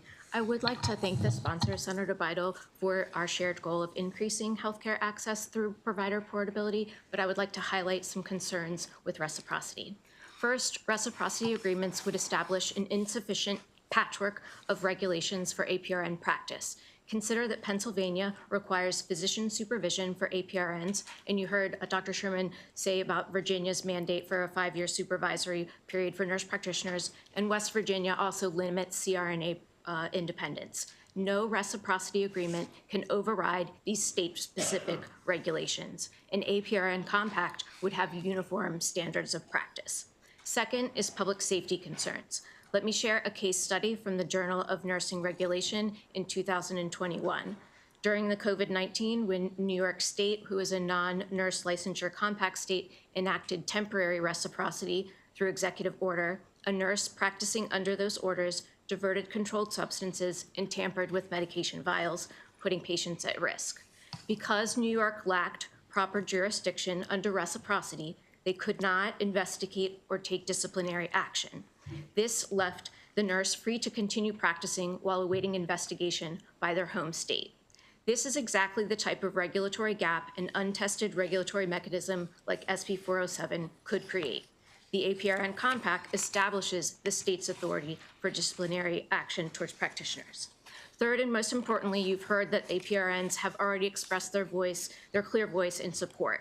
You've heard that Delaware has also enacted the APRN, and Virginia and West Virginia are actively pursuing it. West Virginia APRNs voted 99% in favor. Rather than committing 4 years of resources on this mandate, Maryland should explore the APRN Compact. I urge an unfavorable review. Thank you. I'm Deborah Mercado again with Maryland Right to Life, and on behalf of our Board of Directors and our members, we ask for an unfavorable report on Senate Bill 407. Last year, we opposed the Advanced Registered Nurse Compact, and we oppose these reciprocity discussions for the same reason, in that they aim to allow nurses to practice across state lines, and this would include prescribing the dangerous abortion pills across state lines via telehealth. Maryland is already failing women and girls. Women and girls seeking abortion are not guaranteed the services of a physician. Inspections of abortion clinics are complaint-driven. The dangerous and deadly abortion pills are prescribed over the phone without benefit of an in-person exam. There is a lot to be learned from an in-person exam. Other health problems such as anemia or high blood pressure or sickle cell anemia cannot be diagnosed over the phone. Also, gestational age of a pregnancy cannot be determined over the phone. Whether or not a miscarriage has happened, or if there is a problem pregnancy such as an ectopic pregnancy or a molar pregnancy, that can also not be diagnosed over the phone. All these things would be important to verify before prescribing the abortion pills. Women and girls are denied abortion data in Maryland because our state does not require abortion clinics to report statistics to the CDC. And of course, we have shield laws to protect abortion businesses. With reciprocity across state lines, women and girls will be at greater risk. We know that Amber Thurman in Georgia died from the abortion pill. A known effect is that the abortion pill does not complete an abortion. She died from sepsis because the remains of her twin babies were still left inside of her, and she did not receive the proper care for that. We do not want this happening in Maryland. Again, women and girls deserve better. They deserve an in-person exam to determine what kind of health they are in. And so we ask for an unfavorable report on Senate Bill 407. We do not want to see the dangerous and deadly abortion bills prescribed via telehealth across state lines. Thank you all so much for your testimony. Are there any questions of this panel? Seeing none, this is the hearing on Senate Bill 407. Last but certainly not least, sponsor only, we'll hear from Senate Bill 376. For those of you colleagues who heard the briefing earlier this session from the Health Department, you'll know that this is the second time that the great senator has testified on this bill this session. So we look forward to his testimony here today. Senator Kramer. All righty then. Well, good afternoon, Madam Chair, Mr. Vice Chair. Ben Kramer here, introducing Senate Bill 376. Colleagues, this is a sponsor-only bill, and the chair explained to me that the reason for that is that she was super confident that I did not need anybody else up here with me and that I could handle this bill all on my own. So I'm going to try to prove that that's correct. Colleagues, the bill before you simply provides that if a local jurisdiction wants to assume the responsibility for doing nursing home surveys or inspections within their jurisdiction, that they be given the authority to do so. And the state, which is responsible for doing this, will share in the cost for doing so. Colleagues, real fast, I want to read to you the Maryland Code health article that reads as follows. The department shall make a site visit and conduct a full survey of each licensed nursing home at least once per calendar year, at least once per calendar year. That's state law. It goes on to state, unless otherwise required by federal law, all surveys shall be unannounced. Finally, it reads, the department shall initiate an investigation of a nursing home complaint alleging actual harm within 10 business days after receiving the complaint. Colleagues, that is a pipe dream. Now, I'll tell you why I say that. The federal government is responsible for inspecting our nursing homes. They pass that responsibility on to the states through a contract. Maryland has such a contract with the feds. Under the terms of this contract, here's what the state is required to do. All nursing homes in the state are surveyed on average once per year. Once per year. That's what's required under the contract. Now I'm going to quickly read to you from a Washington Post article this past year, written by Katie Shepard, and it reads as follows.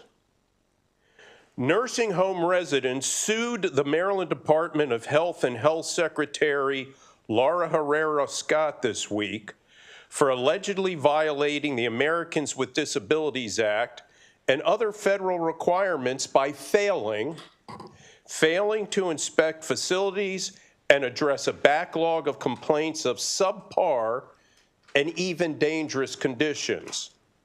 The lawsuit claims that those residents are often left in soiled clothes or bedding, with their calls for help going unanswered for hours at a time. Some of the plaintiffs develop bed sores, and others are at risk of developing lesions from being left immobile in those conditions for too long. Maryland is just not doing its job for nursing home residents, said Liam McGivern, senior litigation attorney for Justice and Aging. It needs to do better, and it needs to do better right now. The article continued with, poor care disproportionately affects minority communities in the state. More than half of the nursing facilities in Maryland, with a majority of Black residents, have a 1 or 2 star rating out of 5 on the Centers for Medicare and Medicaid Services Care website. More than 80% of the state's nursing homes have a recertification survey that is at least 17 months late.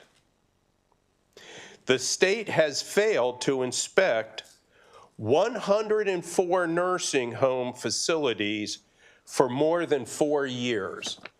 Finally, I'll take this last quote. The agency also canceled an agreement with Montgomery County, the state's most populous jurisdiction, that allowed 10 county inspectors to complete surveys at nursing facilities. Colleagues, the law and the federal contract require the state to annually do the most basic Tier 1 survey of our nursing homes once a year. I am going to reiterate and emphasize that Maryland in 2023 was dead last in the country, tied with Kentucky, for the greatest list of failures to inspect nursing homes within the state. Tied for dead last with Kentucky. And colleagues, there are only 11 states that are failing their contractual obligations, 11 states. And Maryland in 2023 was tied for dead last with Kentucky by a wide margin. In 2024, I will repeat, Maryland, as I did this when we had our friends here a couple of weeks ago, Maryland was no longer dead last. We are now tied for second to dead last with Alabama. It's not because Maryland's doing any better. It's just that Kentucky is doing worse and now owns last place themselves, and Maryland's now tied for dead last with the great state of Alabama. Colleagues, this bill is not a panacea. It is not the answer to this embarrassing black eye on the state of Maryland for failing its most vulnerable residents for years, languishing in nursing homes, and we have no idea what those conditions are like. None whatsoever, because no inspections are taking place. Now, for 10 years, and I just was recently told by a very solid source that actually it was 20 years that Montgomery County had been doing these inspections on behalf of the state. Montgomery County had a stellar reputation for doing all of its inspections annually as required of every one of the 34 nursing homes in Montgomery County. Now, colleagues, the agreement with the state for Montgomery County to do that work expired in 2021. The state has steadfastly refused to renew the agreement allowing Montgomery County to do these inspections. So now Montgomery County went from 100% inspections of nursing homes within the county to the following statistics that I received from Secretary Scott. In 2021 to 2022, of the 34 nursing homes in Montgomery County that are supposed to be inspected annually, 3 of them were inspected in that year. From 2022 to 2023, 1 nursing home received an inspection. And from 2023 to March of 2024, which is when I received this document from the secretary, there was 1 inspection. So in those 3 years, there were a total of 5 nursing homes inspected in Montgomery County. Colleagues, do you think it's any better in your jurisdictions? Do you think it's any better in Prince George's or in Anne Arundel or in Howard County? The answer is no. Now, we've heard lots of excuses and lots of stories as to why this hasn't been happening. And the state has steadfastly refused to allow local jurisdictions to step up to the plate and start doing these inspections. And they had come up with all kinds of excuses. One of those excuses was that, well, they don't have the financial resources. Well, colleagues, when I got a copy of that contract between the federal government and the state, it states in there that the state is supposed to submit a budget every year to the federal government for how much it's going to cost to survey these nursing homes. Well, in those years that Montgomery County was receiving on average 1 inspection a year for their 35 nursing homes, 34, the state was receiving on average $3.5 million every year for doing those nursing home inspections. Now, we have no idea what they've been doing with that money. I've asked.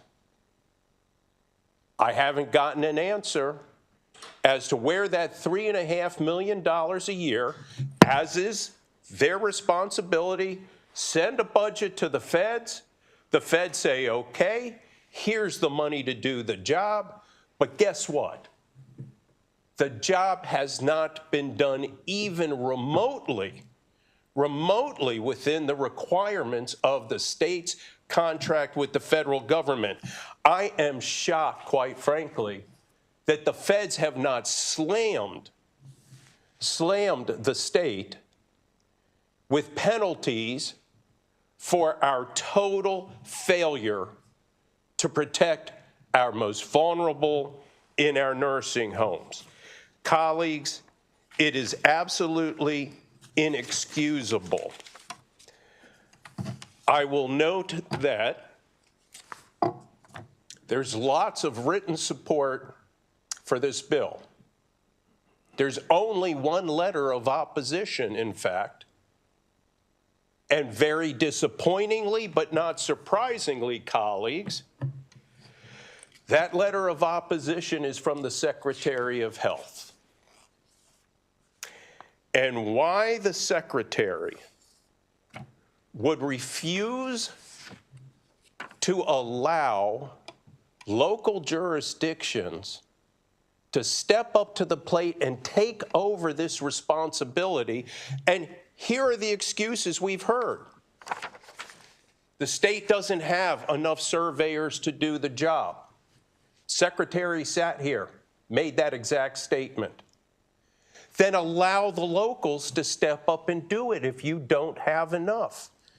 Montgomery County at one time had 10 surveyors doing the job of the state. Why not do that? Why not get back into the business of protecting rather than just steadfastly refusing? Here in the Secretary's letter, it has the following. A state-level agency such as OHCQ provides equal protection and regulatory oversight for all of Maryland's nursing home residents, ensuring, listen closely, colleagues, ensuring consistent compliance with federal and state regulations across Maryland. Ensuring consistent compliance. This is in the letter of opposition. What we've been ensuring for the past 5 years is that the nursing homes in the state of Maryland are in complete non-compliance with federal and state regulations. Fewer than 50% of nursing homes in this state, including 0 in some jurisdictions, have been inspected. But the logic expressed in this letter is, well, we don't want the counties doing it because we want to have equivalency across the state to ensure compliance with federal regs. Well, that ship sailed for 5 years now. And by the way, when we had our briefing just a couple of weeks ago, we were told it'll be 2 to 3 years before the state is actually in compliance. Colleagues, I don't know about how you feel about your residents and the most vulnerable in nursing homes in your jurisdictions, but I am deeply concerned, and this is absolutely unacceptable. Now, the Secretary goes on to offer some very creative accounting, and colleagues, I'm going to ask you to utilize just a little logic and common sense, and you share with me if you agree. If a local jurisdiction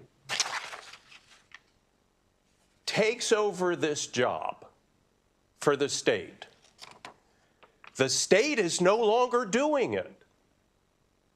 Now, the bill before you says, state, you will share equally with the local jurisdiction, meaning, in my case, Montgomery County, which they did this, Montgomery County ate half the cost of the state's responsibility, half the cost, even though the state is being paid in full for doing the job by the federal government. Montgomery County said, hey, we'll eat half of it. State, you reimburse us for half of it. And actually, in practice, Montgomery County ended up spending 60% and only got back 40%. But the bill says it'll be divided equally.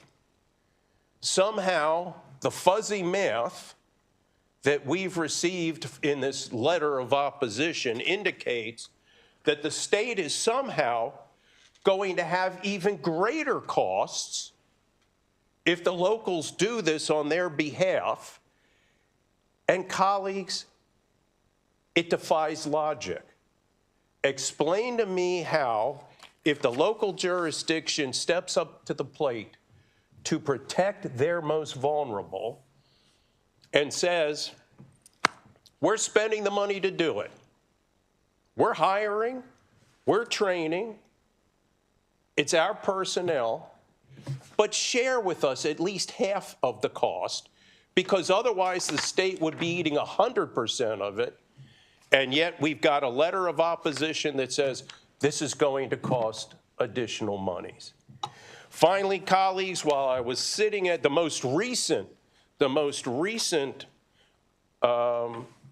reply from the department came while I was sitting at our desk just now. I received a letter that says, well, under the law, and the letter I just received from the department, Madam Chair, said I should refer to Article 10A of the contract with the federal government. I've got it here, Madam Chair, and it states as follows. The state shall not enter into any subcontract to perform any of the functions set forth in Article 2 of this agreement. Wow, there it is. The state shall not subcontract. So they put in there, oh, here you go. Look, we found a reason the counties can't do this, because it says so in the contract. But Madam Chair, what they did not include in that was the definition of the term subcontract as utilized within the contract document. Madam Chair, colleagues, the definition of subcontract states, subcontract does not include an agreement between the state and other state or local government agencies. Colleagues, they have, for whatever reason, thrown everything at the wall to see what might stick. I will proffer to you that all of that has oozed right down and collected at the floorboard, and that what we are seeing is a department that, for whatever reason, has chosen failure over the right representation and best interests of our residents, and again, our most vulnerable. Colleagues, with that, I have been working very closely with the good Delegate Cullison in the House. Her hearing on this bill will be on Thursday, and I would ask that we please, as we did last year, pass this bill. And it's not the answer to everything. Colleagues, we have a disaster on our hands that for some reason there should be alarm bells going off, but they're not. And I find this exceedingly troubling. But what I find even more troubling is the resistance from the top on this. So with that, Madam Chair, Mr. Vice Chair, colleagues, thank you for your time and attention to what I think is a critically important issue in order to protect the very best and bring the very best, to protect our most vulnerable and provide them with what they are due. Thank you. Were you going to applaud? So I just want to clarify, the reason that the good senator did not have any opportunities for a panel today was because we passed this bill, not just this committee, but we passed it out of the Senate last year. So that's the rule. If a bill is passed the Senate last year, then we don't have anyone other than the sponsor to come back. But you did another. I like my representation better, Madam Chair, I'm sure you do. As to the logic. But you did another great job, Senator, and as you know, I think that I was on OHCQ for this lack of inspections for several years, and we do have a new leader, and we do have people hired, but it's going to take us a while to catch up. So thank you for your concern and your presentation. Any other questions? Thank you.